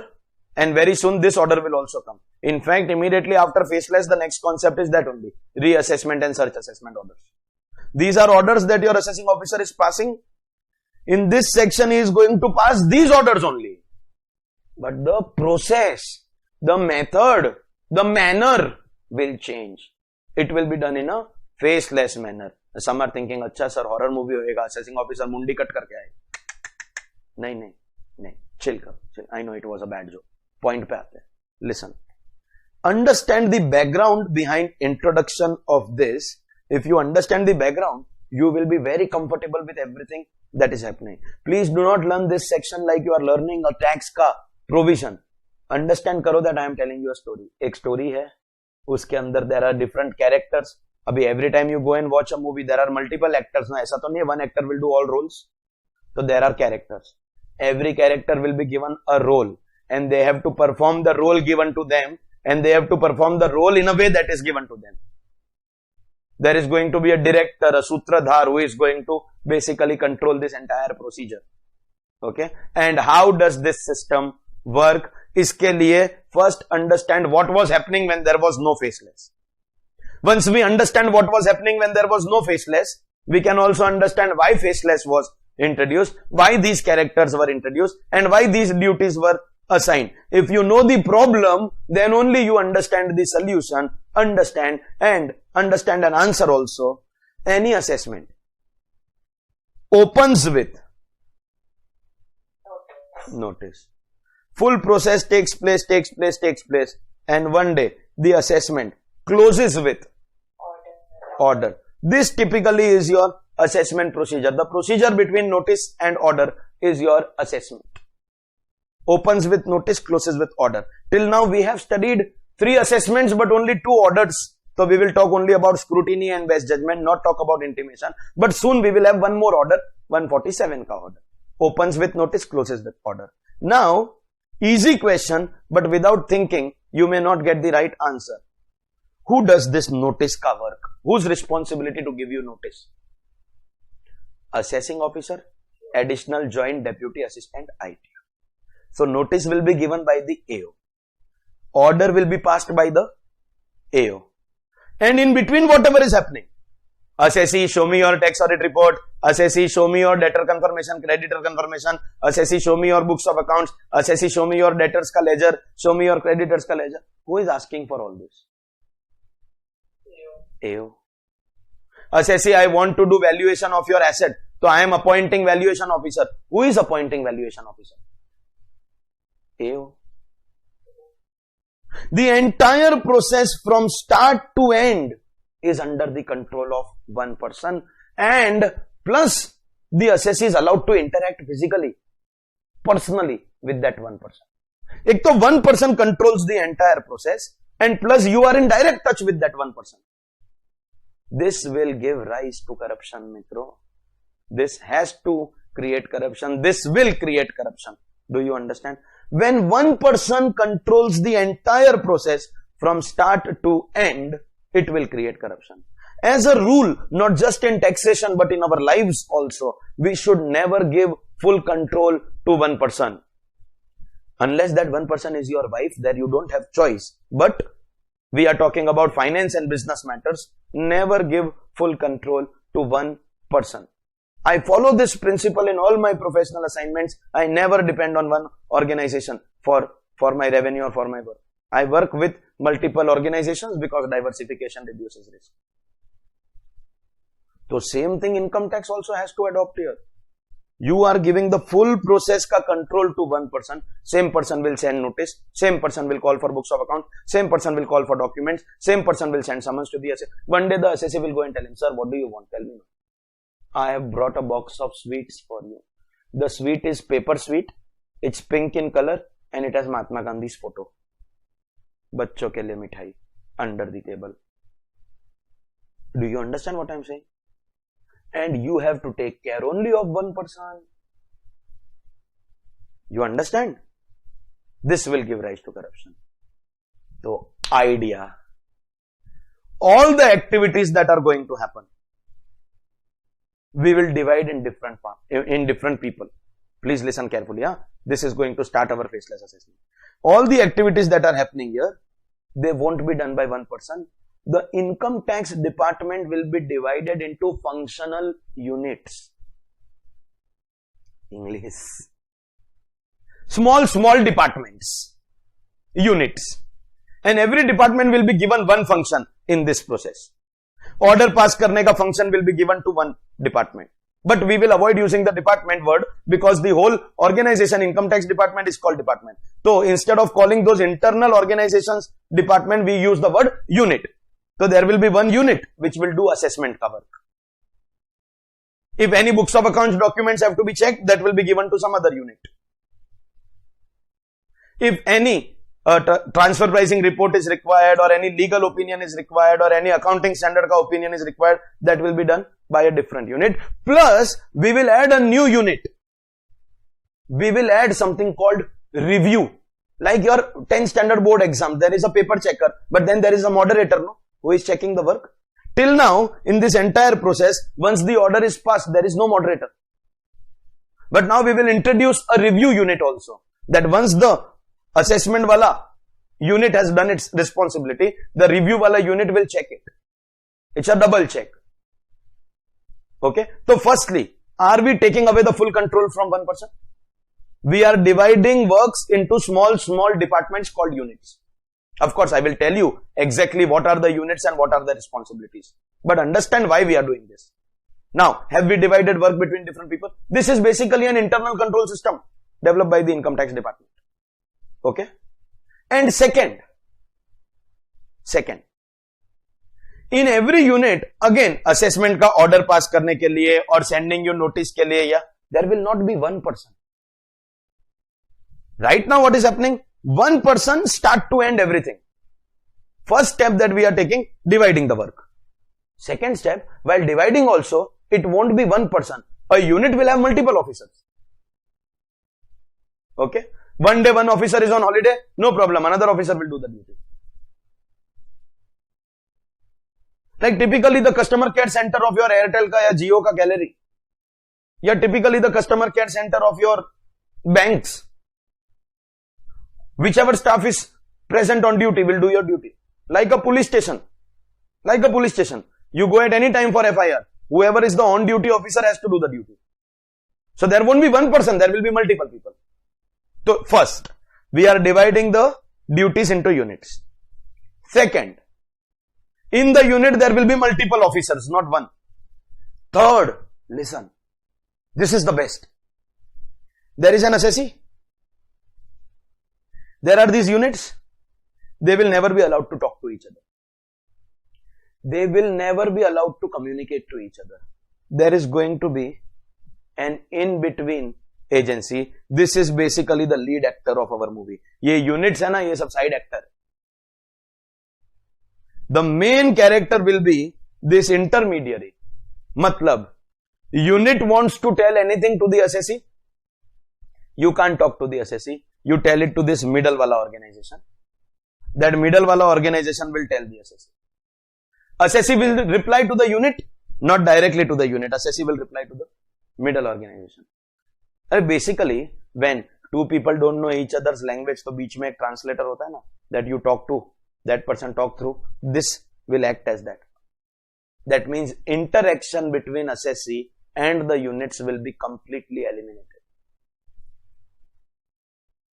This is how our parliament also functions. But general knowledge नहीं है हमको. Parliament में the members who are attending, they are not allowed to talk to each other. If they want to talk anything, they have to address the chair. You will see a lot of politicians, those who follow politics now, you will come to know that the ministers always say that speaker महोदय मैं आपके माध्यम से बताना चाहता, means you have to communicate through the speaker, you can't talk in between. Social organizations होता है, charitable trust होता है, there is a chairman who will chair the meeting, the president of the organization, and it is an AGM going on. In your housing society also AGM is going on. वो अलग बात है कि people throw chairs at each other at the smallest of issues. But the real rule is, you want to speak anything, you address the chair, then chair will allow or not allow, chair ka duty. In fact, in the agenda also we write any other agenda on the permission of the president or the chairman. That is how parliamentary procedure also works. That means there will be an in-between communication agent. And this is the main character. Because in every step this will come. You want to do anything, tell him. You want to do anything, tell him. वैसा होगा. Is that clear? So I will first introduce all these characters to you. What are their functions? And then how they work. That will be the procedure that they have given under faceless assessment. Section is a little big only because entire procedure they have written here. Normally income tax में historically system था that they just write the rule. जैसे 44AB will just say get a tax audit done. Now how to get a tax audit done, what will be the form 3CD ka clauses, what particulars have to be furnished, for whom it will be mandatory, not mandatory, what clauses will be mandatory, what clauses will be optional. That they write in income tax rules, they don't write in the act. They keep the act short, simple. Detailed procedure they give in the rules. But here what they have done, pura procedure they have written in the section itself. That is why this becomes a little big. But don't learn like you're learning a procedure, otherwise you will not understand. ऐसा समझो एक story is going on. Story में what are the chronological events that are taking place? But you can't learn the story unless you first know the characters of the story, the main hero of the story. The main hero, the intermediary that will do all the communication, is going to be an organization called the National Faceless Assessment Center, NFAC. National Faceless Assessment Center is the main hero of our story. Means anybody wants to speak anything, ye agony aunt hai. Go and tell all your problems to this organization. Assessment, पहली बात तो now it won't be an assessing officer. It will be assessment करने वाला unit, which will perform limited task, and plus it will be that limited task also will be done by a team. It is not officer, it is unit. Is that clear? So there will be an assessment unit. Assessment unit wants some data from the assessee. So tell the NFAC that NFAC, I want to do assessment, no, so I want this data. NFAC will tell the assessee, assessee, give the data. Assessment unit wants this data. You can't give directly. No. You will have to give the data to NFAC. NFAC will give. NFAC का काम is to communicate between the two people. आपके साथ कभी ऐसा हुआ है family में two people are not talking to each other? This is telling you all the things and the other guy is telling you all the things. Then there are some people who sort out the things. You know, tell both of them good things about each other. And there are some who put more fuel in the fire. कि वो तो तेरे बारे में ऐसा बोल रहा था. This has happened with you. You are acting as a communication channel between two people in your family or friends. So direct tax is very easy. You should be able to relate it with your daily life, and NFAC is going to act as that organization which will do communication between two. Two units and assessees. Okay. But ladies and gentlemen, ye main character, if we have understood, main character will handle the communication responsibility. That's his only work. All other work will be, as we discussed, divided into units. What are those 4 units that have been created? Income tax ke andar there is going to now be an assessment unit which we will call AU. Obviously there will be some work that will be performed by the AU. What work will be performed I will teach you. Okay, ये जो hand written book लेके बैठा है वो खोल के मत बैठना प्लीज, नहीं तो ऐसा होगा you are reading from there only, तो you are not understanding only what I am speaking. Okay, assessment unit. Then there is going to be a unit called verification unit. I will tell you what are the functions that will be performed by the verification unit. Then there will be unit called a technical unit, TU.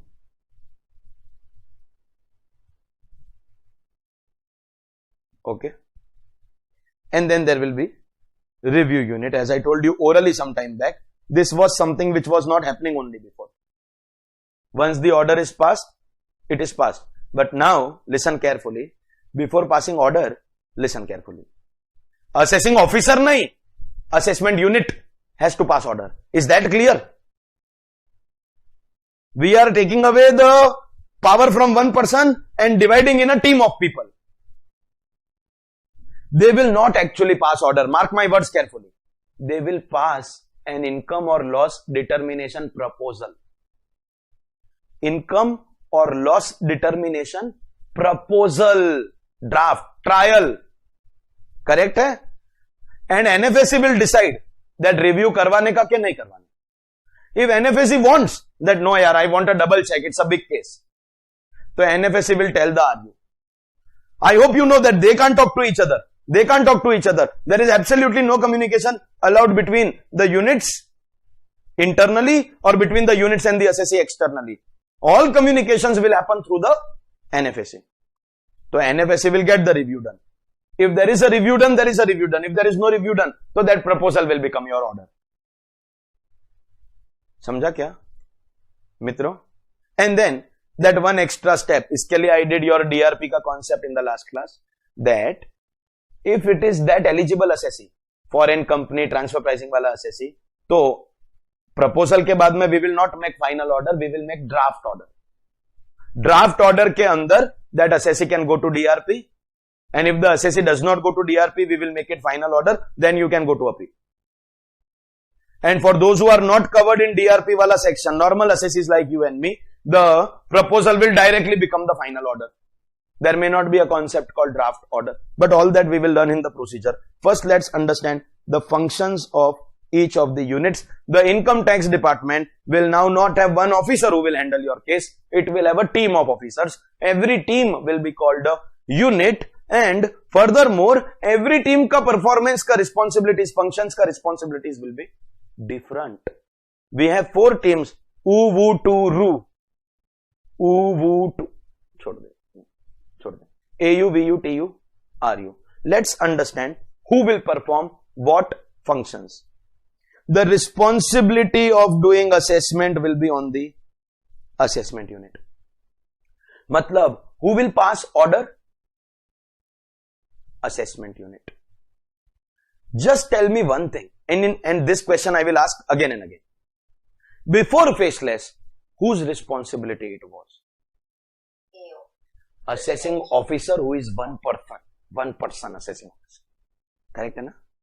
But now it will be done by a team of officers, assessment unit. It is also this unit that will have to identify points or issues which are material to the assessment. Matlab, basically, why has the tax liability reduced? It can be because you've shown less sales incomes. It can be because you've shown more expenses and deductions. So, I want to check your traveling expense. I want to check your telephone expense. I want to check your electricity expense. I want to check whether you have not claimed any personal expense. Who will identify all these issues? Assessment unit will identify. Earlier, who was identifying these problems? Assessing officer was. Okay. And obviously, before passing the order, it is its responsibility to seek clarity on the issues that have been raised. देखो, I will identify, तो I will only decide, no, कि I want to check your traveling expenses का bill, I want to check your telephone expenses का bill. एक तो now they cannot tell the assessee that I want to check traveling and telephone expenses का bill. Now if you are understanding, so please listen. The AU will tell NFSE that NFSE, I want to check telephone expense का bill. I want to check traveling expense ka bill. I think 2 examples are enough. Telephone traveling. NFSC will tell the assessee, kya? Okay, check the or show me the telephone or traveling expense ka bill. But NFSC kya bolta hai malum hai? That listen, my job is only to act as the communicating agent between the two. I will not tell assessee to submit the telephone or traveling expenses to me. Listen carefully. I will tell the verification unit kya? That you do verification. Check the telephone and traveling expenses of the assessee. Okay, I will not tell you to check the bills, I will just tell you to check the expenses. Then if you want bills, you tell me, I will tell assessee to bring the bills. So who will do the checking of books of accounts and documents? Verification ka work. Cross verification. Cross verification matlab I am telling that Janvi is my debtor of 5 lakhs. But is Janvi in her books of accounts showing me as a creditor of 5 lakhs? That cross verification. That verification of books of accounts. That examination of documents. Examination of books of accounts. Examination of documents. Examination of witness in any case. Examination of any kind of evidence. All this verification will be done by the verification unit. Matlab AU will tell NFSC, sir, I want verification. NFSC will tell verification unit, get this verification done. Verification unit will tell NFSC, सुनो ध्यान से, that sir, इस verification के लिए I will need telephone and traveling का bills. Then NFSC will tell assessee submit the bills. Assessee will submit the bills to the NFSC. NFSC will show the bills to the verification unit.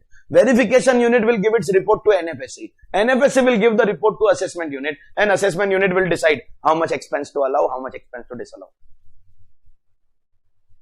No one will talk to each other. कोई किसी को कुछ नहीं बोलेगा. Whatever you want to speak, you want to talk to me. जैसे in a physical class, when I tell students कि एक question पूछता हूँ, answer दो, it's a difficult question. So I tell them, don't talk to each other. Don't discuss with each other. Talk to me. तो वो मैं NFSC. And if you want to check each other's answer, you tell me, I will decide. That role NFSC is going to play. ठीक है. NFSC is the center character. We have understood that. But have we understood what is the responsibility of assessment unit? चलिए. And all the verification वाला work will be done by the verification unit.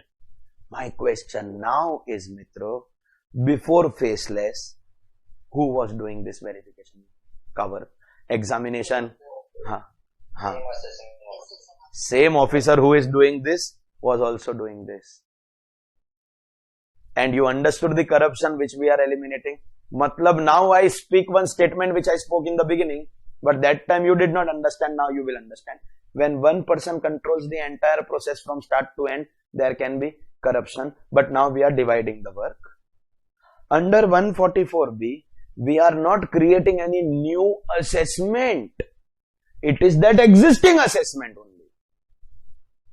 But the manner, the method, the procedure will be a little different. That is faceless assessment. So understood, verification unit को दिया हुआ function, so we call them functional units. Every unit will perform some functions. चलिए, let's go to technical unit. Technical unit lol. वो बोलता है technical unit will give technical assistance. Assessing officer, or here it is not officer, it is the unit. इनको खाली क्या आता है? Disallow, disallow, disallow, disallow. Suddenly, there is a case where we require valuation of any asset. Who was doing valuation earlier? VO. And who was appointing that VO? AO. Every AO in his team had a VO. So whatever bribe we used to get, वो सबका share decided रहता है, that every time we get something this much will be given to everyone. समझा क्या?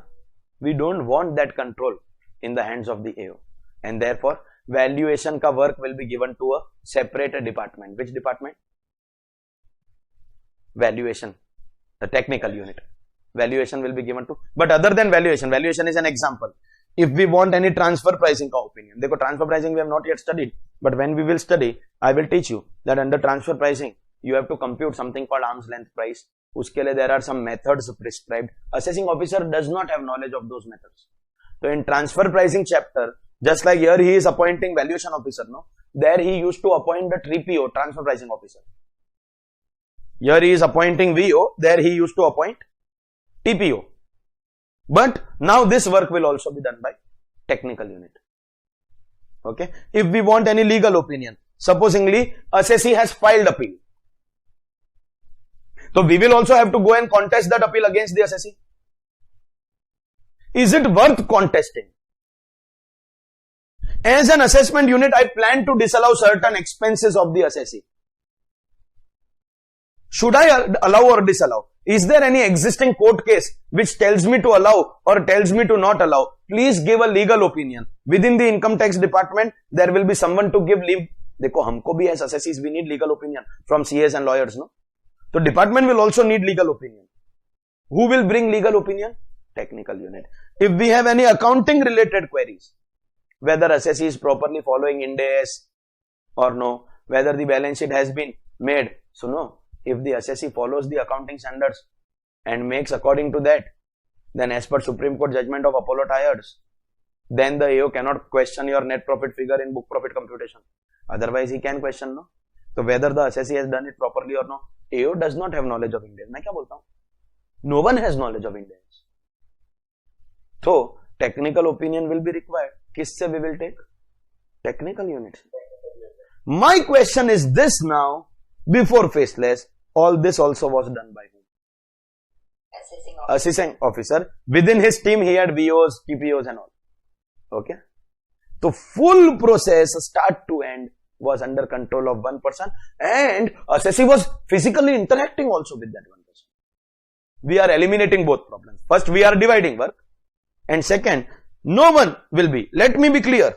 They will not. Abhi supposingly, I told you okay, assessment unit wants this data. So assessment unit cannot tell the technical unit. Suno dhyan se. Assessment unit will tell whom that I want this opinion. NFSC. NFSC will tell the technical unit that give your opinion. Technical unit will give opinion. Kisko? NFSC. And NFSC will communicate it to the assessment unit. NFSC will act as the communication channel everywhere. And earlier, everything was done by assessing officer. And finally, we have a new function. This function, as I told you, was not being performed only earlier. The review unit will review. Review kya? The income or loss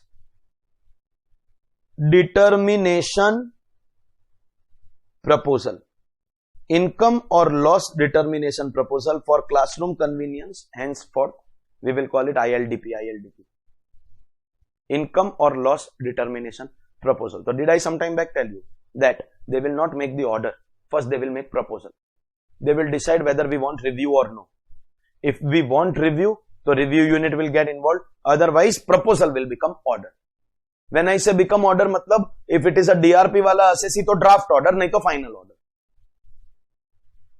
And DRP wala bhi assessee hai to draft order, then later that will also become final order.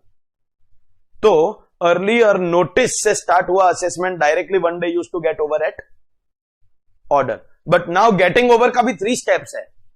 Proposal, draft order, final order. And that is the procedure that we have to learn. Who was performing this task earlier? No one. This full thing was done by AO and this no one was doing. And now for a double check, we have moderation. And these are the heroes or these are the characters, heroes and heroines, jo bhi aapko bolna hai, of our movie. And the main lead actor is National Faceless Assessment Center. NFSC will be in Delhi. Kahin par bhi ho na, how does it matter? Let's be clear. They are not allowed to talk to each other. They are not allowed to talk to assessee. Everyone will talk to whom? NFSC, and every communication will be online. That's my next point, that no one will physically talk to each other. Every communication will be happening online. You will get a notice from National Faceless Assessment Center. You can't get from anywhere else.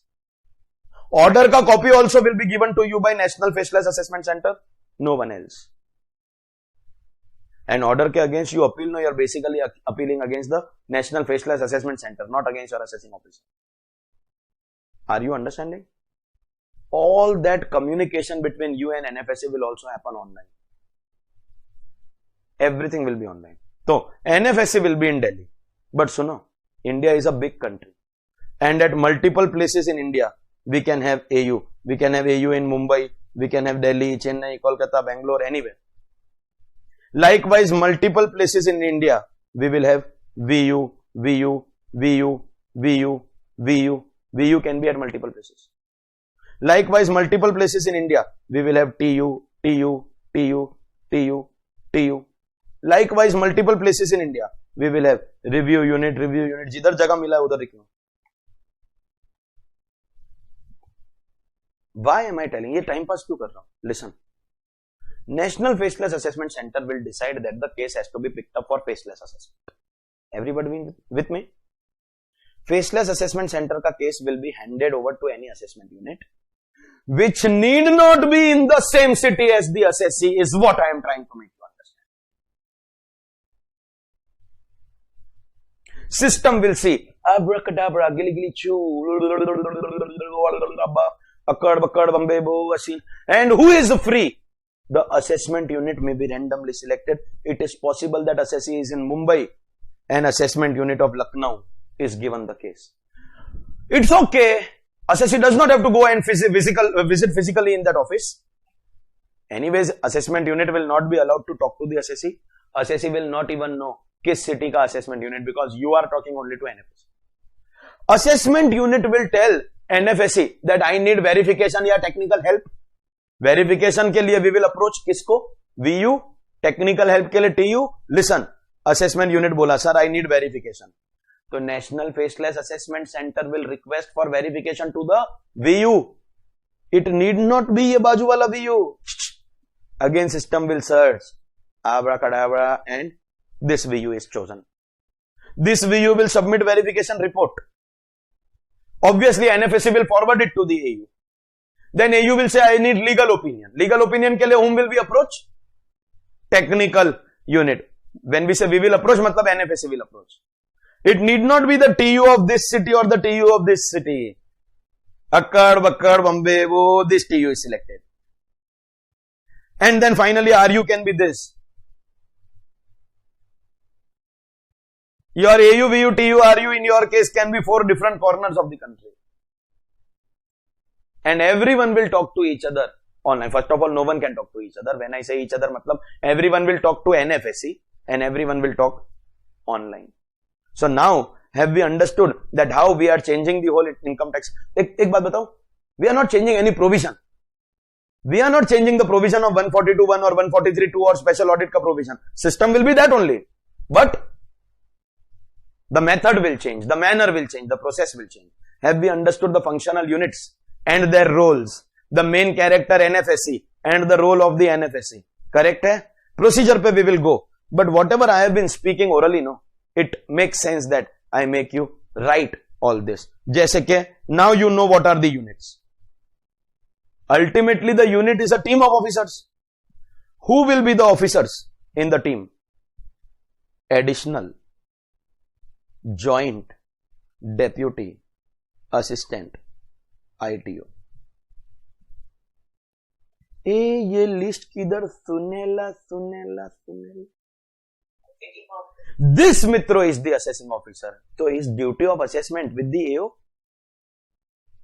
Come on. Assessment करने का responsibility is of the AO. So those officers will only be there over here. But just that earlier it was one officer, now it will be a team of officers. And earlier that one officer was allowed to talk to assessee. Now this team will not be allowed to talk to assessee. All communication between the units and the assessee.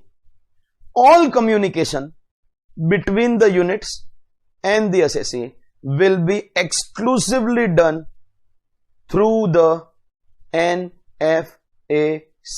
The units will not be allowed to talk to the assessee. Did I tell you this? And by now everybody has understood. ये तो अभी खाली writing का part we are doing.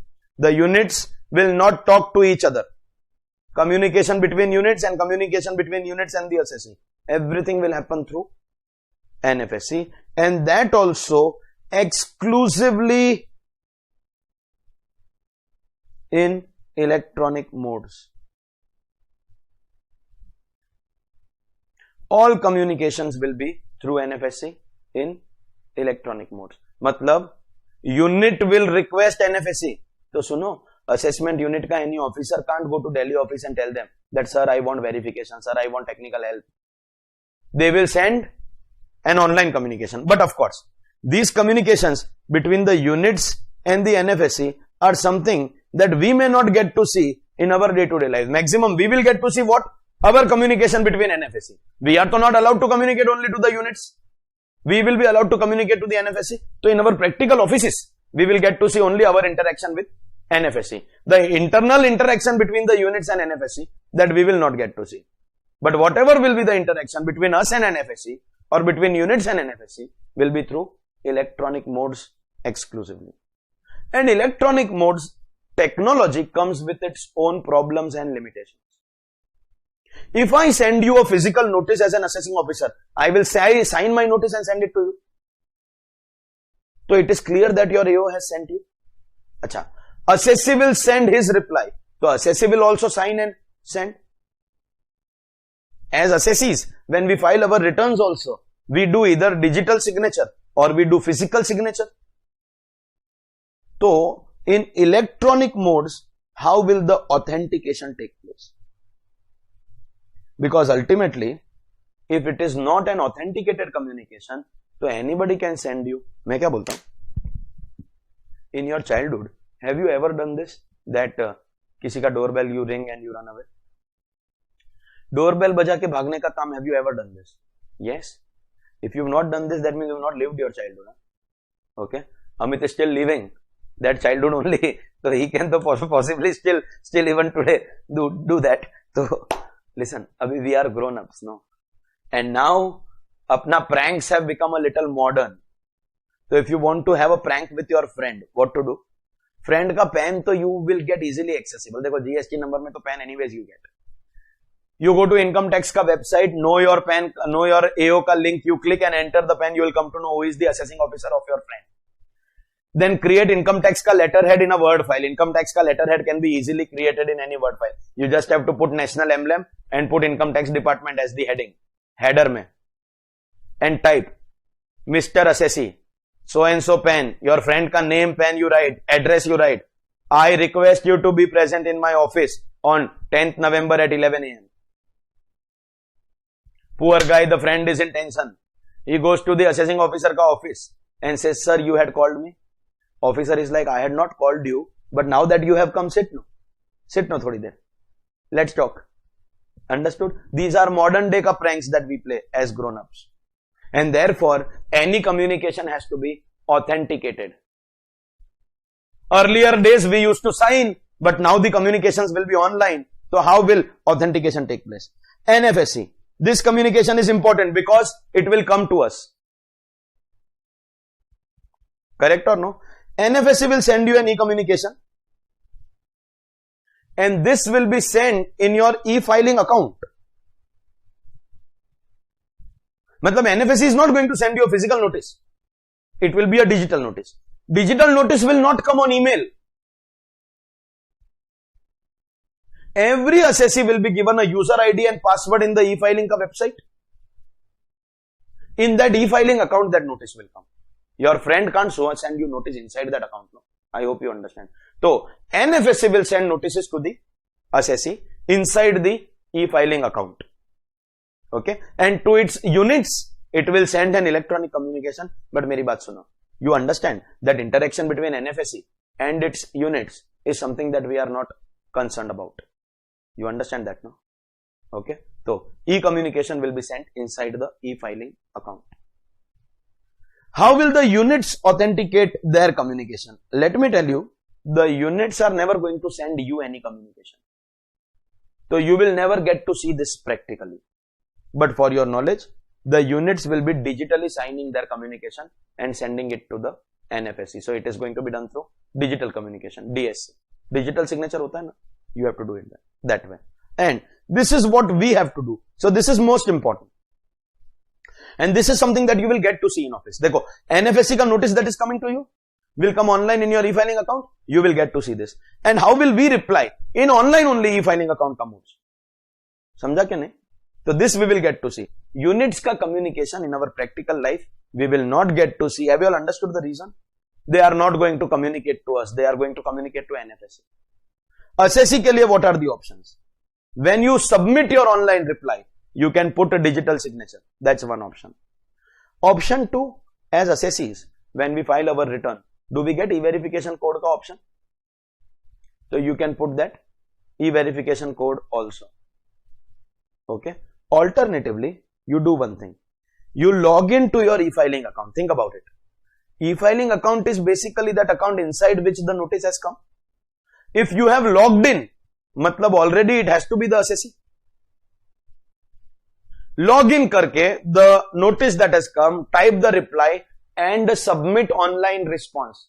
In fact, after we submit, no, we get a notification also, we get email also that thank you for your online response. Aisa karke. Okay, so assessee can do authentication like this, but one thing is for sure, all the communications are going to take place in an online mode. There is not going to be any physical interaction between assessee and the units. There is not going to be any physical interaction between assessee and the NFSC also. It is all going to be online. Is everyone clear about this? So this na, I have been telling you orally while explaining the functions, but writing part mein clear hai? Chaliye. Next point. Every notice that will be sent to the assessee.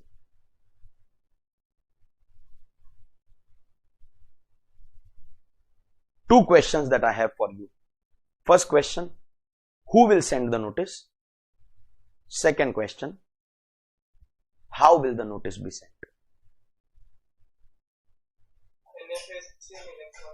NFSC will send the notice in e-modes. That is what we have studied in the previous point. Units can never send you notice. Okay. This notice has to be sent, one, in the e-filing account of the assessee.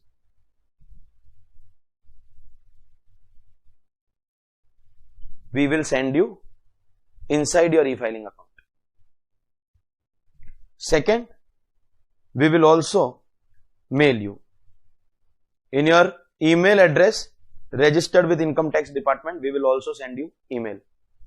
क्योंकि क्या है पता है? Assessee can always say, "Okay, sir, this is my e-filing account, not my Instagram account that I open every few minutes and check the notifications." Ultimately, it is a case where you got notification, but Instagram का तो notification आते ही you are overexcited. Hello. Mr. So and so has tagged you in a story. First you will go and check क्या story डाला. You are not interested in e-filing account, so you don't log in every day. So no problem. We will send you mail also. But then mail का भी तो वही problem है. Every time we mail something to someone, we have to follow it up with a call. Bro, मैंने mail किया है देखना. Mail करके you can't stop. You have to call also and tell, no. So this also assessee can say, sir, I have not opened. No problem. Income tax department will have its own mobile app. You log in करके रखो, तो mobile app में भी we will send you the notice.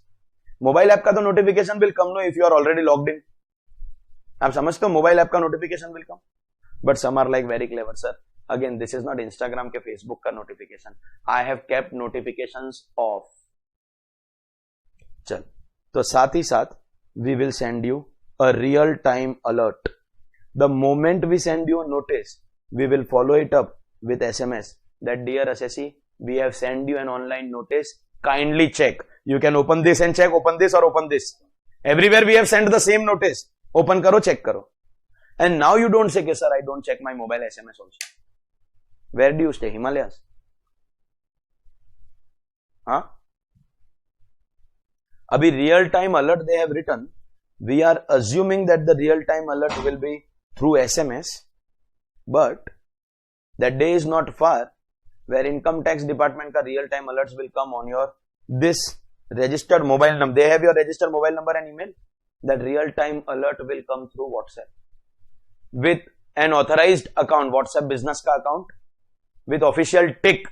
Twitter में तो अभी कितना dollar per month लिया? $8 के $16 पर मंथ में you can get blue tick ना. हाँ सुनो कितना कितना फास्ट आंसर दिया, बस इतना ही फास्ट ना. When I ask you questions no उस टाइम पे भी यू आंसर. समझे? हाँ वेरी गुड. तो listen, I don't know whether you have noticed, you book a ticket on Make My Trip or Go IBBO. Okay, they send you that ticket on mail, but immediately from Make My Trip या Go IBBO का WhatsApp account, they send you that PDF also of your itinerary. I recently purchased a two-wheeler insurance policy from Policy Bazaar because देखो गाड़ी में तो भी claim insurance, two-wheeler में insurance is only to show mama. Otherwise obviously we never claim insurance, so we just go to Policy Bazaar, cheapest policy जो है वो ले लिया, only to have a hard copy के my vehicle is insured so that penalty is not levied on us. बराबर है कि नहीं? तो जैसे ही I purchase the Policybazaar के ऑफिशियल अकाउंट से I got that PDF of my congratulations for your policy. तो वैसा ही इनकम टैक्स में start, we don't know. Okay, तो that now you can never on the planet से कि sir मैं व्हाट्सएप चेक नहीं करता. आई यूज टेलीग्राम. ब्रो बातें ऐसी किया करो विच इज एक्सेप्टेबल. ठीक है? By the way we also have a supreme court judgement जिसमें यह बोला है that if WhatsApp is showing blue tick that means the assessee has accepted that he has received the notice. Now assessee cannot say that I have not received the notice. Some are like, wait sir, give us a break of 2 minutes पहले, let me disable blue tick and come back to you. lol. हाँ, तुम लोग का कोई भरोसा नहीं है. You have an argument to everything. अगर डिसेबल भी करते हो ना तो you understand without blue tick the double tick of delivered comes. That means notice is delivered. Now you read or you don't read, that is not my problem.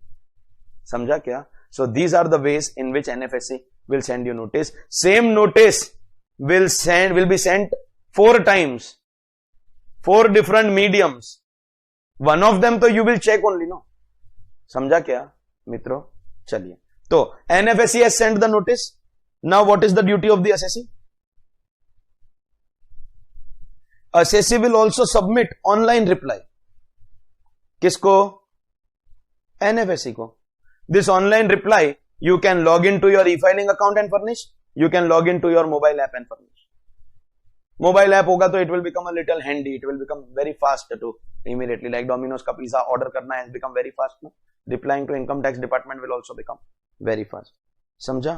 Let us, ladies and gentlemen, be very, very clear. The assessee need not attend personally. You do not have to be present anywhere in the income tax department. We do not need you. And that is why we are bringing faceless. Don't show your face. No need to come personally. Lekin. Acha, by the way, before I tell you what else they have provided here, one thing I can tell you for sure. Earlier, income tax ka whenever cases used to take place now, people used to approach those chartered accountants who are very fast in arguing, who can speak very fast and perfect, who are good orators. Those chartered accountants can help you win the case. Now, those chartered accountants are of no use. Now you need, yes.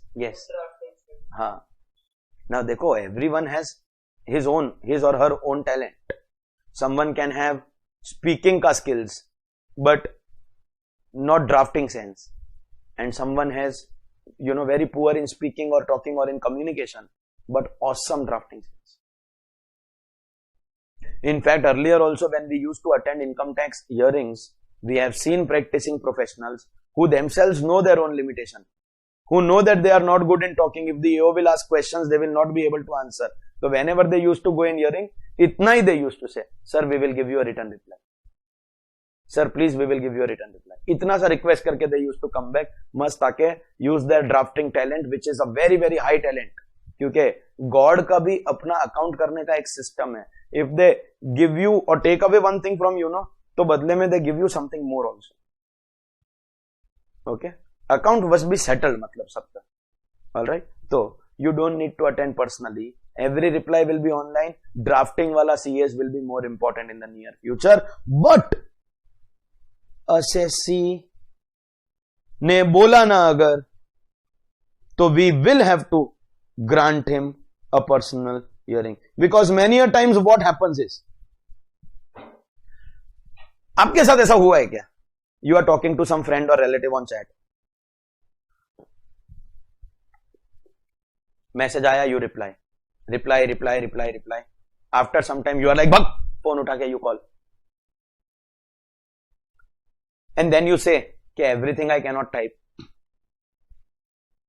मेरे साथ तो ऐसा होता है. Once, अभी देखो, I always tell students that first of all, first preference physical lectures of full course. Next preference online live of full course.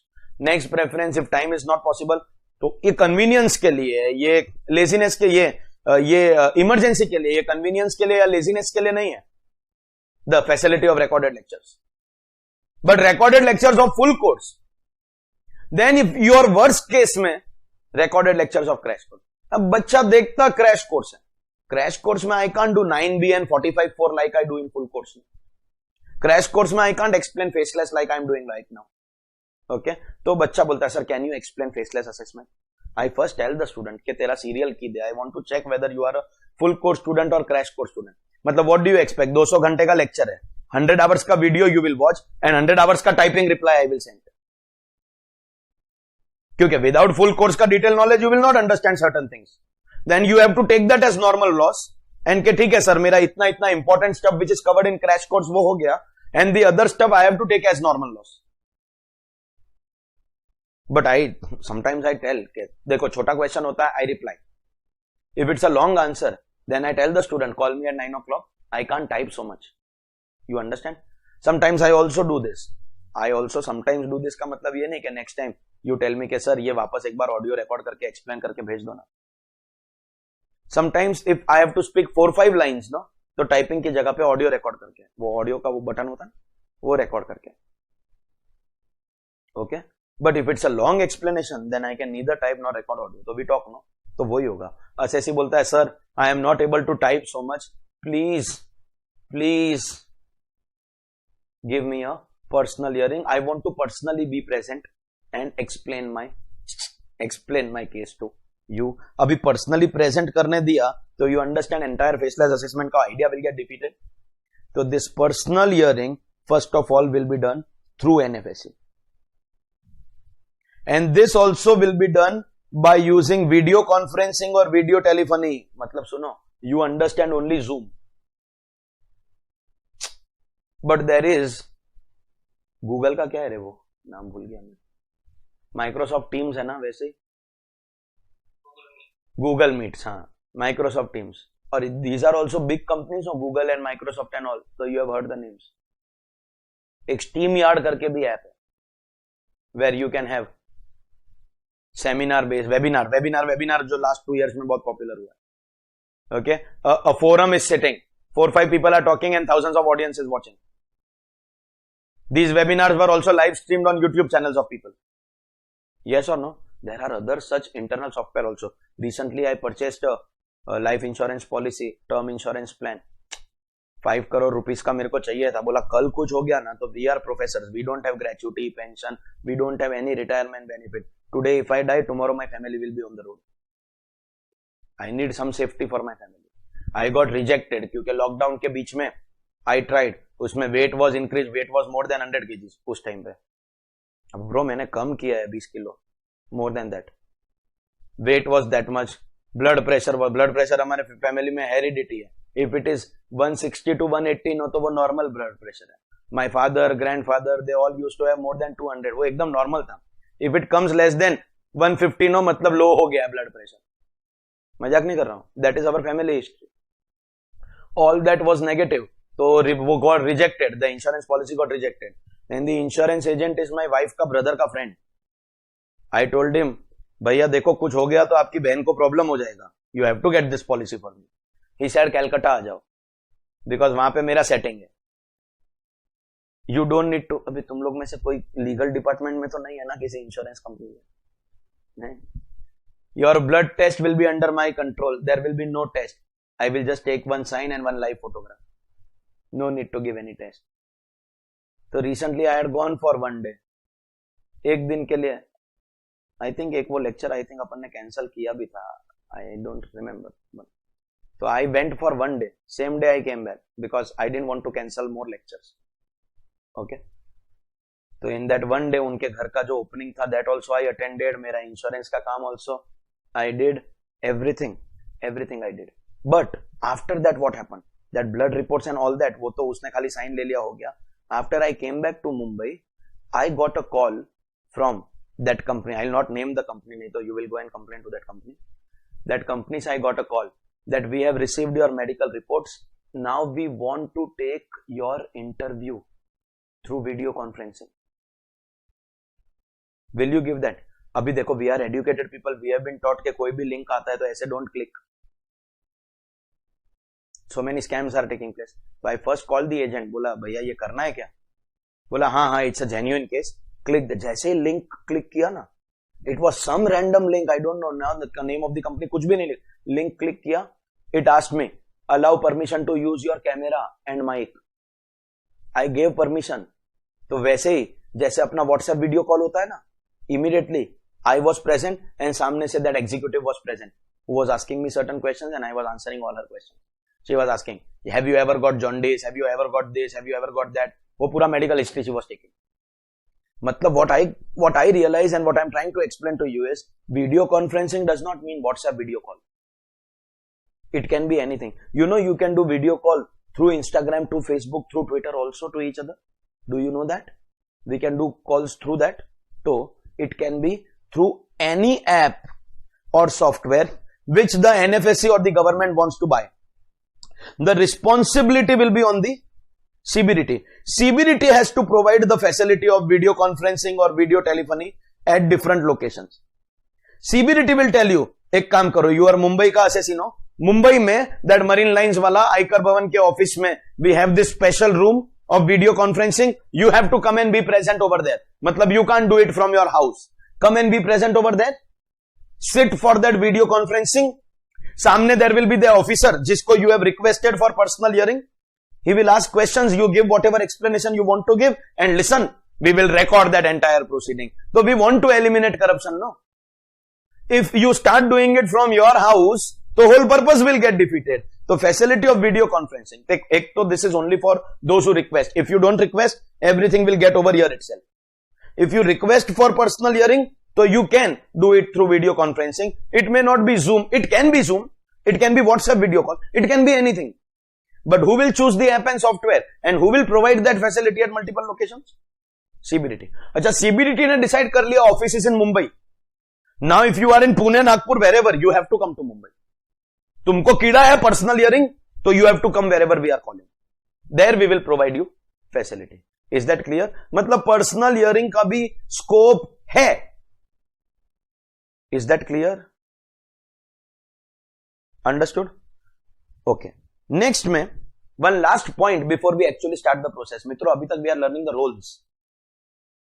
Okay. Now we will go to the full process, one step after the other. But now it will become very easy for you. One last step. The NFSC. At any time during the proceeding. What do you mean by during the proceeding? Matlab, can I say before the assessment order has passed order? Assessment unit ने order pass किया ना, उसके पहले any time. What can it do? It can either transfer the case to the jurisdictional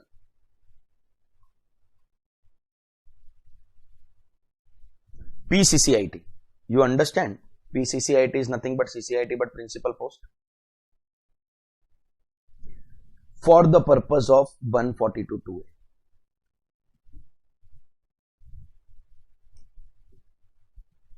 for the purpose of 142(2)(a). मतलब special audit. It is possible during assessment we need to get the special audit done. So that we cannot do faceless. We might have to do some investigation, some personal investigation, some physical verification. हो सकता है that we want to do a special audit of the ACs involved in your office. तो उसके लिए we will have to hire the jurisdictional PCCIT. He will get the special audit done. Alternatively, sometimes it is possible we don't want any special audit. सुनो NFSC का मन हुआ ना,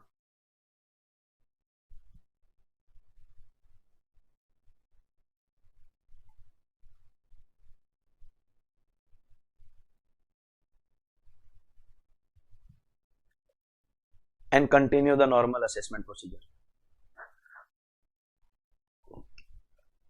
मतलब faceless can be stopped in between and we can go back to our original procedure. ये basically new regime से old regime में you can go back. Just like assessee is allowed to go back no from new regime to old regime. So no, only in BAC, not in the other three. You are allowed to go back no? We will go back to the tried and tested physical wala assessment. And till the time this is there, India is not fully faceless. That day when this gets eliminated, कि कुछ भी हो जाए, everything will be faceless. तब we can say कि India has completely digitalized into a faceless country as far as income tax assessments are concerned. But as of now, what is the rule? किसी भी वक्त, किसी भी time, we can transfer the case back to the jurisdictional assessing officer to continue the normal procedure. Is that clear, everyone? Now finally we come to the 9th point. देखो अब तक तो we were learning the provisions and I strongly believe that you all have understood everything. Now we are going to the 9th point. This is that point where the entire procedure is given. And itna discussion we have done. No? We have spent a good almost about 1 hour for understanding this. That every step in the procedure is now going to become very very easy. You will be like, अच्छा ये तो we have understood. ये सब तो हम समझ गया. Every step is going to be comfortable and convenient to you. इस 9th point को, because it's a procedure मतलब it will be chronology of steps one after the other. We are writing the chronology of the steps one after the other. मित्रों,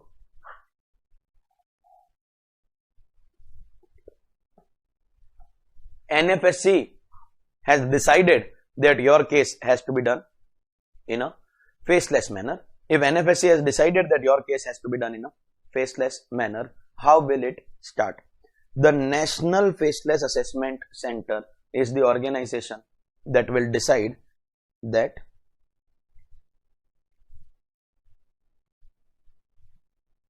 the case has to be done in a faceless manner. And faceless manner mein order has to be passed. If order has to be passed, so NFSC will assign this to one of the functional units. Which unit? NFSC will tell the assessment unit, bro, तेरे लिए काम आया है. Please do this work. This case can be a case of 143(3), a case, of course, if you don't reply to it, becomes this. They are same. I hope you know that. And this is an amendment actually. So I am writing in red. They have said now 147 will also be covered. वैसे sometime back I already told you 147 will also happen. But now I am telling you that till last year they had mentioned only 143(3) and 144. But now they have added 147. One more thing I would like to tell you is that faceless assessment was introduced on 1st November 20. Suddenly in the middle of the year, country is coping with COVID and they introduced these provisions. Barely less than 1.5 years, and we have the Finance Act of 22, which is the applicable act for your exam. And major provisions have been changed here. Lot of changes have taken place. Now instead of individually pointing out that this was different, this is new, this was different, this is new. Anyways, you're not interested in what was the rule till last year. You now have to learn what is the present rule. So you just tell yourself that 144B is fully amended. Itna hi bolna. Because major changes have taken place. Everything has not changed, I agree. But majorly it has changed. To give you an example, last year we also had one more organization called RFSC, Regional Faceless Assessment Center. Means every zone in India there will be a regional center which will have units, AU, VU, TU, RU. but they realized that RFSC is not required. NFSC can directly communicate to the units. So they have abolished RFSC. So ऐसा बहुत सारा छोटा मोटा changes have taken place. Why am I telling you this? When last year faceless was a very new taja garma garam concept, no? So faceless assessment was something which everyone is interested. So I had uploaded 2 lectures on faceless assessment on my YouTube channel. Faceless assessment of Hindi and faceless assessment of English. कैसे होगा आयकर का आकलन faceless for my Marwari relatives, for my building का WhatsApp groups, for my family का WhatsApp groups, because they will understand it like that only. Okay, but when you have to give CA का exams, if you have to give, no, तो you need to learn the law in English because you have to write your exam in English. Okay, and with the grace of God, my background of South Mumbai with Marwadi family gives me command over English and Hindi both. South Mumbai brings that English ka command and Marwadi family brings the Hindi ka command, so I can do justice to both languages. That lecture is totally irrelevant now because that they have changed. मैं क्या बोलता हूँ, aunty का कोई aunty is auntie bro. It is very likely that next few months this lecture also becomes useless. देखो aunty is तो aunty, she can do anything. वो please don't get offended ना some students of the class, but वो truth है, वो स्त्री है, वो कुछ भी कर सकती है. सॉरी मैं पहले I am apologising in advance. Please don't get offended. I am not talking about, देखो, you don't take yourself as the स्त्री.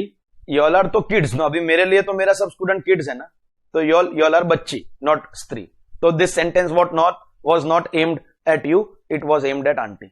ठीक है, आंटी का कोई भरोसा नहीं है. तो फाइनली कैन आई से NFSC has decided that your assessment will be done in a faceless manner, and who will be handle this responsibility? AU को. Which AU bro? akkad vakkad abracadabra gilly gilly choo. This AU will be selected through an automated allocation system.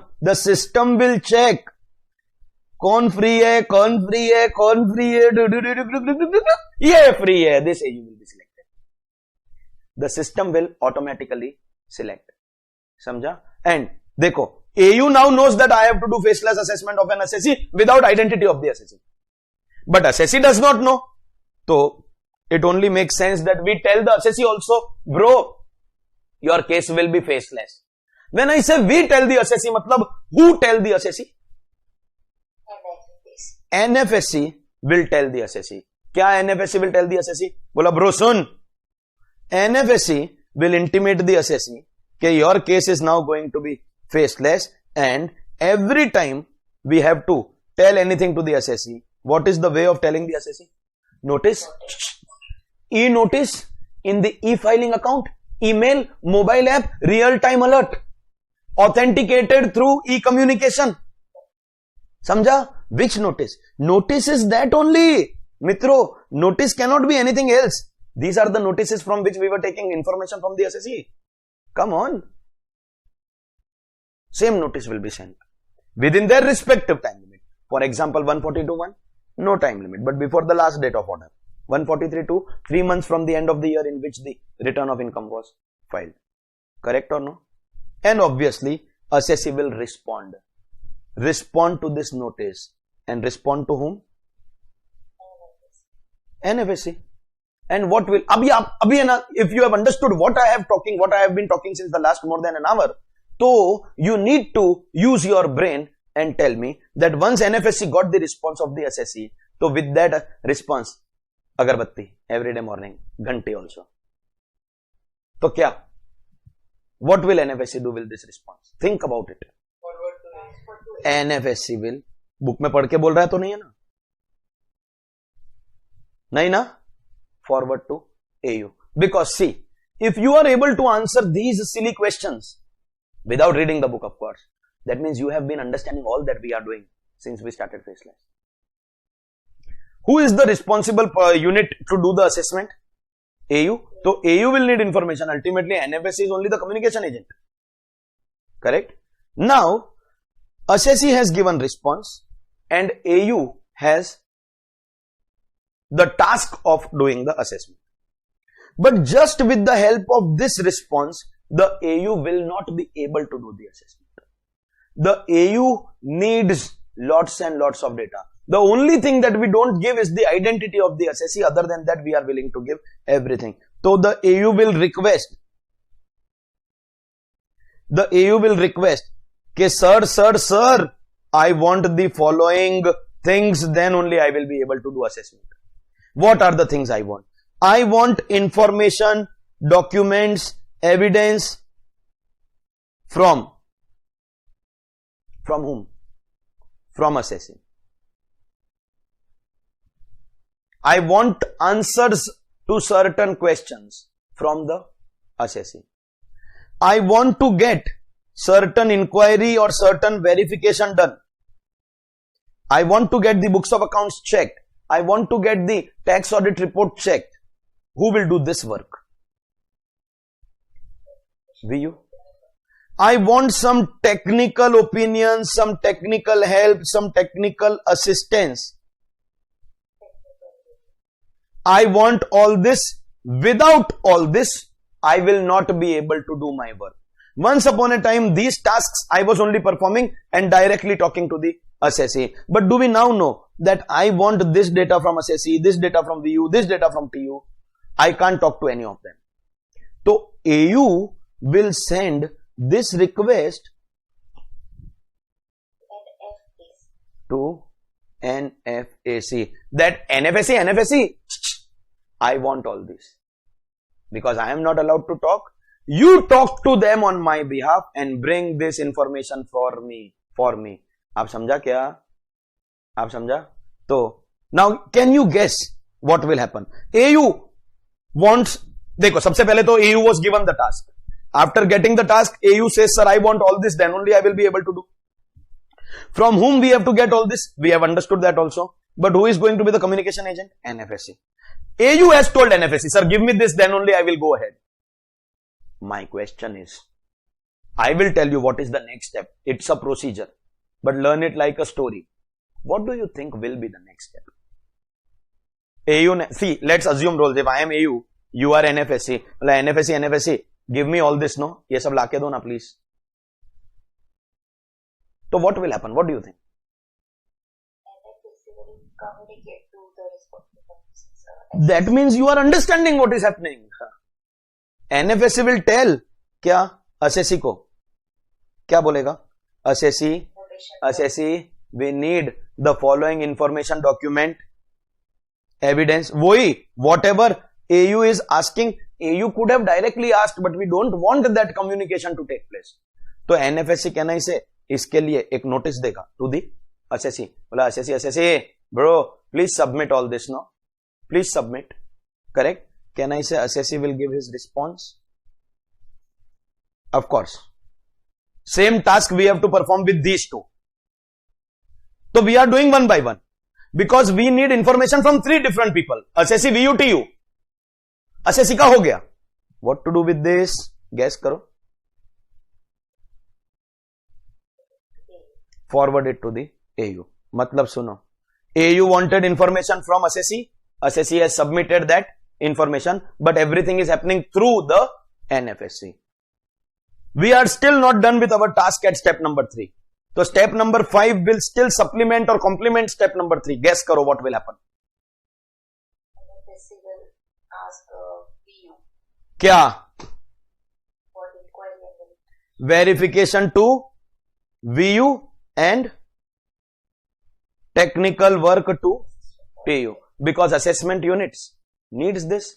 So verification ka work will be done by the VU and technical work will be done by the TU. Both of them we can merge also. We could have done separate points. Point 5 may go to the VU. Like we took assessee separate, no? We could have done this also separate. But we can merge also. What will happen? They will submit their report, response, जो बोलना है बोलो. Assessee के लिए we use the word response. They are units, so we use the word report. Correct है? We'll be submitting the report. And what will NFAC do with this report? Ganti agarbatti? This will also be. By the way, who asked for this? AU. AU is asking them and they are submitting. But the only additional thing in this process is communication ka channel is going to be NFAC.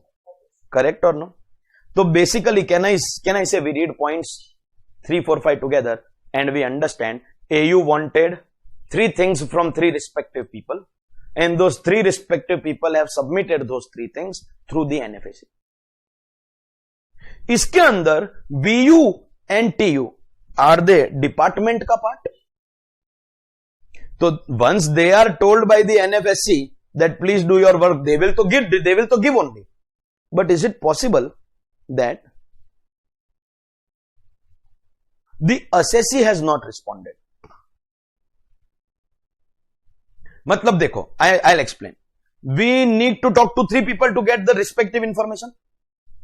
We are assuming that these 2 will always reply.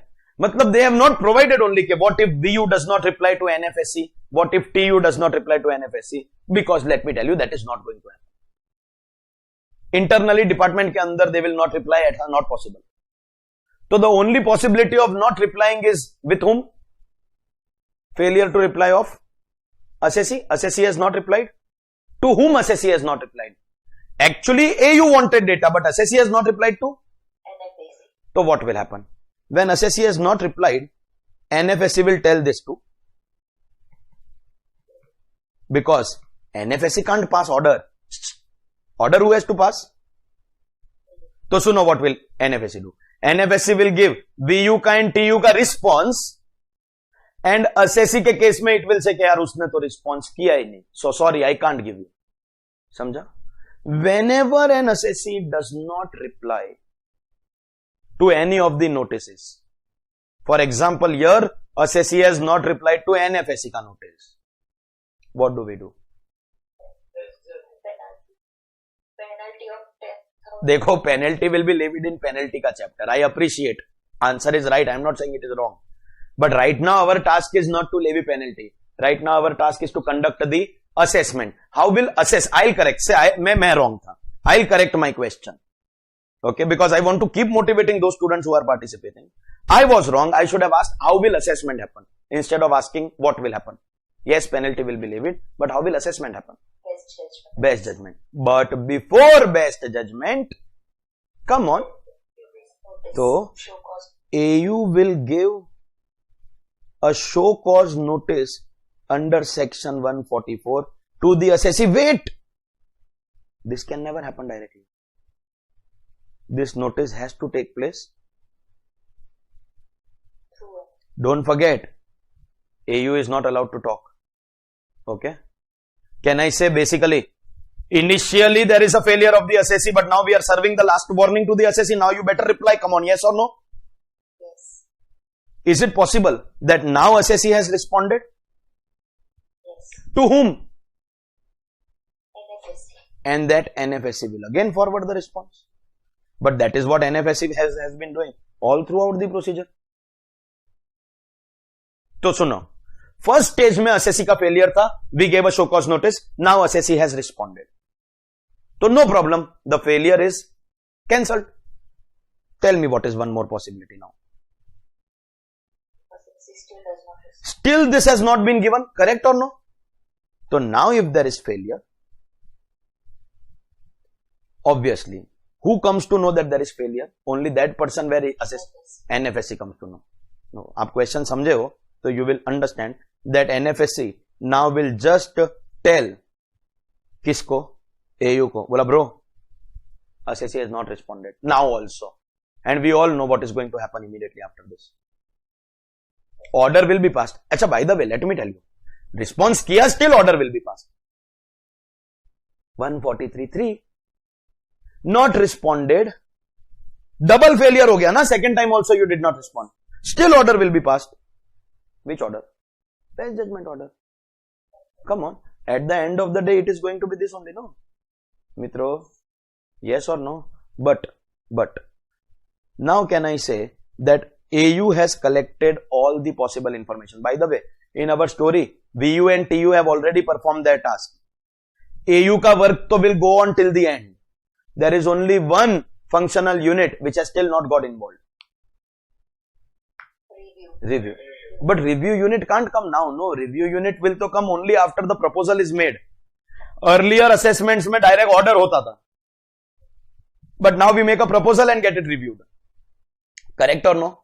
So finally, the AU has collected all information from VU, all information from TU through NFSC, all information from assessee through NFSC, and if it is a failure, तो warning देके भी we have now decided that assessee is not responding. Finally, the time has come to do what? Guess करो, to do what? To do assessment. But now do we know that directly assessment will not happen? The AU will take into consideration all the data, all the information, all the material, any word you can use, and will make in writing. अरे assessment orders can never be oral, no? तुम पागल है क्या? School का poetry exam है क्या? It has to be in writing, no? Will make in writing. Mind says they will make क्या? Income or loss determination proposal. Correct or no? Correct or no? But mind आपका अगर assessment order बोल रहा होगा तो rectify yourself.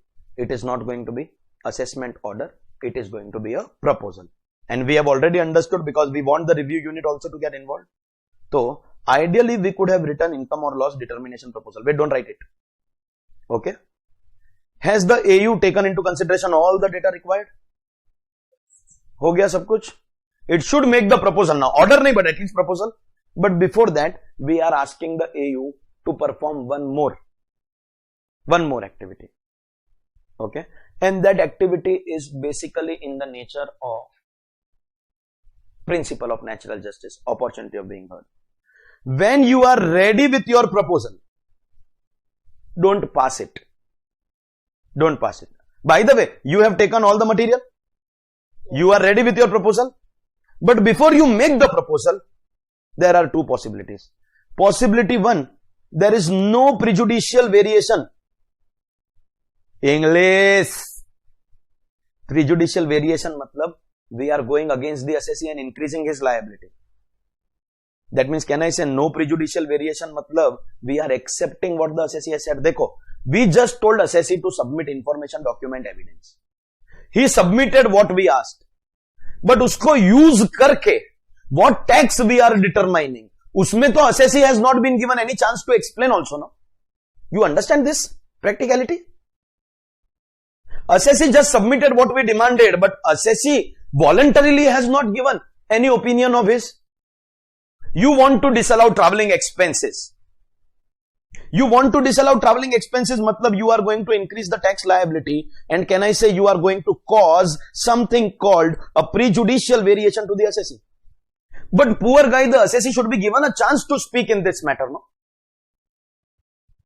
Just because you were saying that it is a kacha bill, not a pakka bill, I will disallow. But let the assessee also explain his case, no? So, listen. If there is no prejudicial variation, do you understand paunch is not required? So here you can directly make the ILDP. Not the order, but the proposal. Proposal review hoke order banega. But here, we can't directly make the ILDP. And इसलिए I did not write ILDP here. Guess करो. What will we do here first? Here we don't have to do that, and here we do. So that you have to guess. What is that one thing that we will have to do here because we are increasing liability, but we don't have to do here? Guess करो. Opportunity of being heard. आप पॉन्च बोलो या show cause notice बोलो या एक chance बोलो, whatever you may call it. Okay. So what we will do is, in this case, we will give the assessee a notice. You can call it paunch or show cause notice or opportunity of being heard. But can the AU give this? Who will give? Through NFSC. Correct? Hai? What will the assessee do? Give the response to whom? NFSC. What will NFSC do with that response? Forward to assessing officer. Correct or no? And obviously, it is possible that if there is failure, assessee has not responded. Matlab we are doing prejudicial variation. We are increasing your liability. We are asking you that you want to say anything, you say, but you are not saying anything. So, ठीक है. NFSC just will do what? बस वही. NFSC will just intimate the year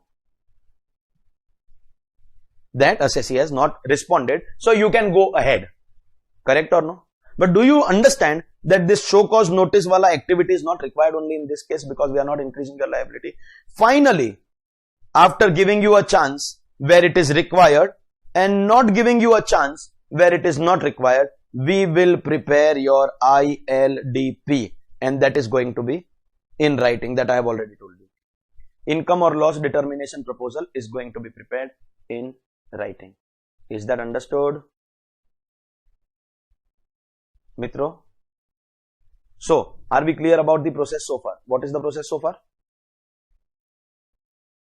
We collect information from the assessee, verification from VU, technical from TU. TU will always respond. Assessee does not respond, so show cause notice of bad judgment we will give, and again if he does not respond, so we will intimate the AU. After collecting all the data, AU will decide what is the proposal. Proposal will be in writing. If that proposal does not have any addition in your income, no increase in tax liability, so directly make it in writing. But if it has, so you do one more activity, give the assessee one more chance, and again if he replies, so take that response. If he does not reply, so go ahead. But all the replies or communications have to be done through the NFSE, and that also in the electronic mode. Is that clear? Now that ALDP is ready, what should the AU do to the ALDP? AU will tell the NFSE that uncle, I have made my proposal and this is what I plan to do with the assessee. आप समझा क्या? I have made the proposal. This is what I plan to do with the assessee. NFSE will examine. NFSE will check the nature of the case, the severeness of the case, the impact on tax liability in the near future, in the late future. And NFSE here has got two options. Option 1, NFSE thinks, okay, it's a very small case, forget it. This ILDP, anyways, assessee has already been given the chance. And by the way, supposingly final may be agar assessee is aggrieved by the order, assessment orders are always appealable. You always have the facility. Come on, yes or no? So if we do not require any further moderation, so what the NFSE will do? The NFSE will convey to AU. क्या? That जो ILDP है, उसी को convert into something called a draft assessment order, DAO. Income or loss determination proposal will be. Actually, एक बात बताओ. Listen, this is final order. This is your order. ILDP has become your order. Draft only, why? You know, some of these assessees may be cases of 144C transfer pricing foreign companies.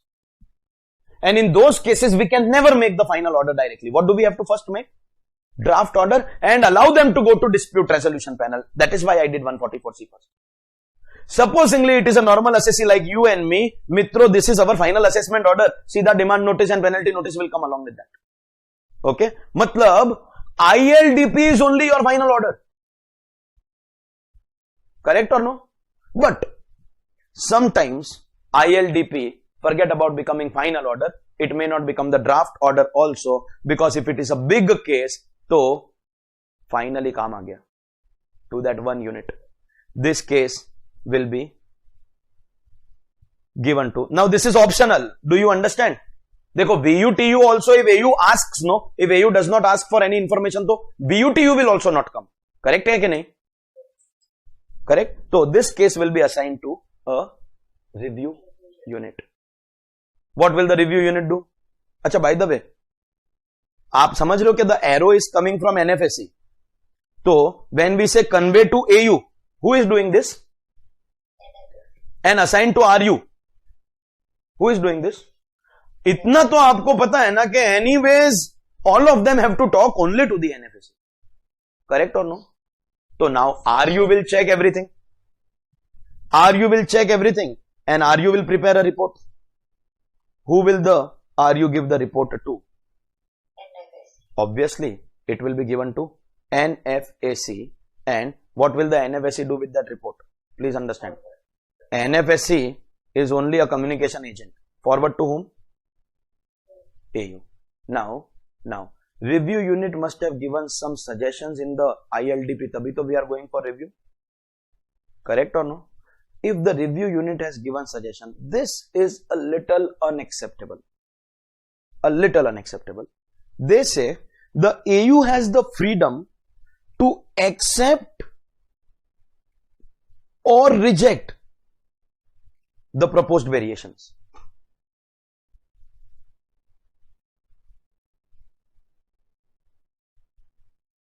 And prepare the draft assessment order.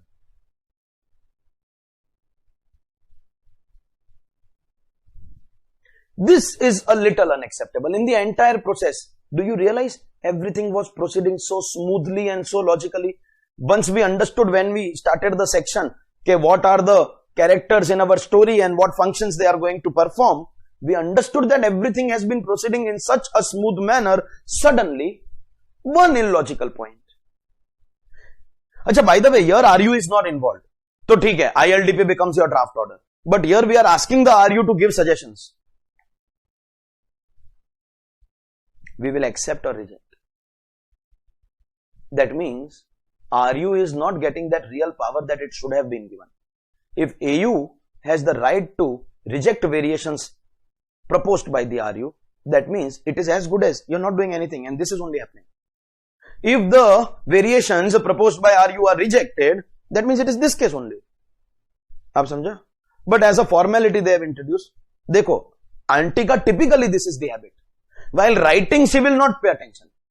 And after writing, she will, oh yaar, mistake हो गया. So maybe what I expect, next Finance Act. And auntie to auntie, she to does not wait for Finance Act also. She to brings whenever she wants.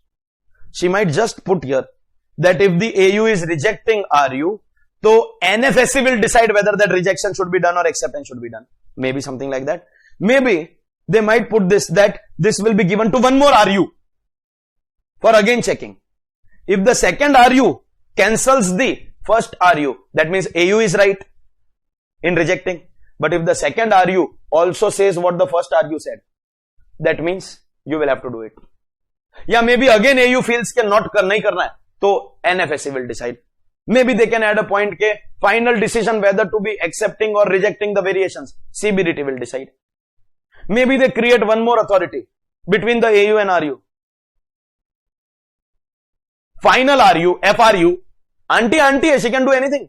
FRU, final review unit. ARU, additional review unit. Auntie hai, wo kuch bhi kar sakti. You understand what I am saying? As of now, this is a little illogical. You are giving it to RU, matlab you have to accept. But ठीक है, that is what they have given. Matlab, with review or without review. Finally, is our draft order prepared? Our ILDP has been converted into draft order. Accepting variations or not accepting variations? Are you involved or not involved? Do we say that here or here? In both cases, our draft order is now ready. एक बात बताओ, मित्रों, this draft order is the final order. This draft is only a formality. Just like ILDP was a formality to check whether RU has to come or no, draft order is a formality. I'll tell you how.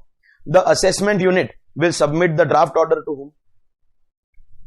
Draft order has to be submitted to the NFSC only, no? Mitro, now the NFSC will go and check. क्या?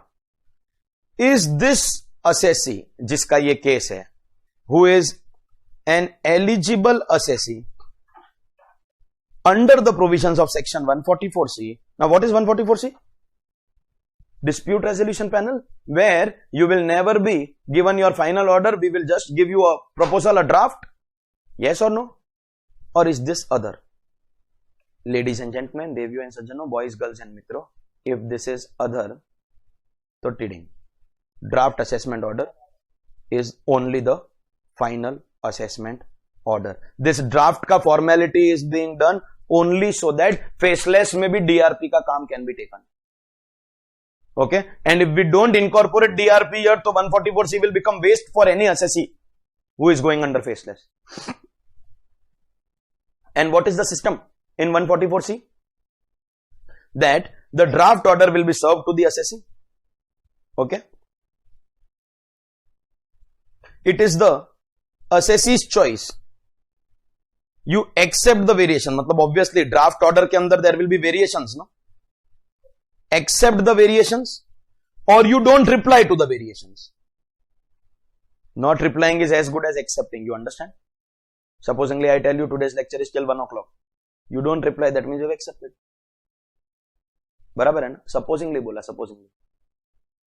पूरे 7 बजे से सोया था वैभव, अचानक से उठा, बोला नहीं sir, not 1 o'clock. Suddenly he got up from sleep. समझा क्या? हाँ, तो सुनो, accept or you don't reply, तो guess करो what will happen. चलो guess करो. Final order. Draft order will be converted into final order, but possibility to the assessee can object. And where are you allowed to object? An eligible assessee under 144C. Where? DRP. Now the ball is in the court of DRP. Mitro. DRP will decide the case. DRP will give its directions. But again, DRP will also not talk to assessment units. DRP will talk to NFSC. Finally, NFSC का क्या responsibility है? NFSC will communicate to the AU. क्या? Objections raised by the assessee and directions given by the DRP. What was the say of the assessee? What was the say of the DRP? Everything will be communicated to the assessment unit by the NFSC. Finally, the AU knows कि assessee का say क्या था, DRP का say क्या था. Finally, the draft assessment order will be converted into final assessment order. Just one thing, this final assessment order is appealable at CIT appeals. This final assessment order is appealable at CIT appeals. But this final assessment order cannot be appealed at CIT appeals. This will be appealed at ITAT because this order is based on the directions of DRP. DRP is a panel that contains 3 commissioners. The commissioner ke against you can't go to CIT appeals, you will have to go to ITAT. Finally, can I say in all the cases, we have got our final order and the AU will give a copy of this final order. To whom? NFSC. AU will give final assessment order to NFSC. NFSC will forward that to the assessee. But along with the final assessment order, we will also give you if there is any demand notice, because assessment order ka responsibility, duty or job is only to decide your tax liability. Then please make the payment. That duty is done by the demand notice. And likewise, in case we want to levy all throughout the procedure, do you remember there can be some violation? Something as simple as not replying when we had sent you the notice. That violation, all throughout the procedure, if you have done any such violation, so ladies and gentlemen, we will also give you the penalty wala notice. आप समझा क्या मित्रों? तो this is the whole procedure. 3 stages है actually. ILDP, draft order, final order. If there is no review unit, so ILDP is not required. It is draft order directly. And if there is no DRP, so no draft order is also not required. It is directly the final order. And how communications happen, how everything happens, process we have understood. This, ladies and gentlemen, is your concept of faceless assessment.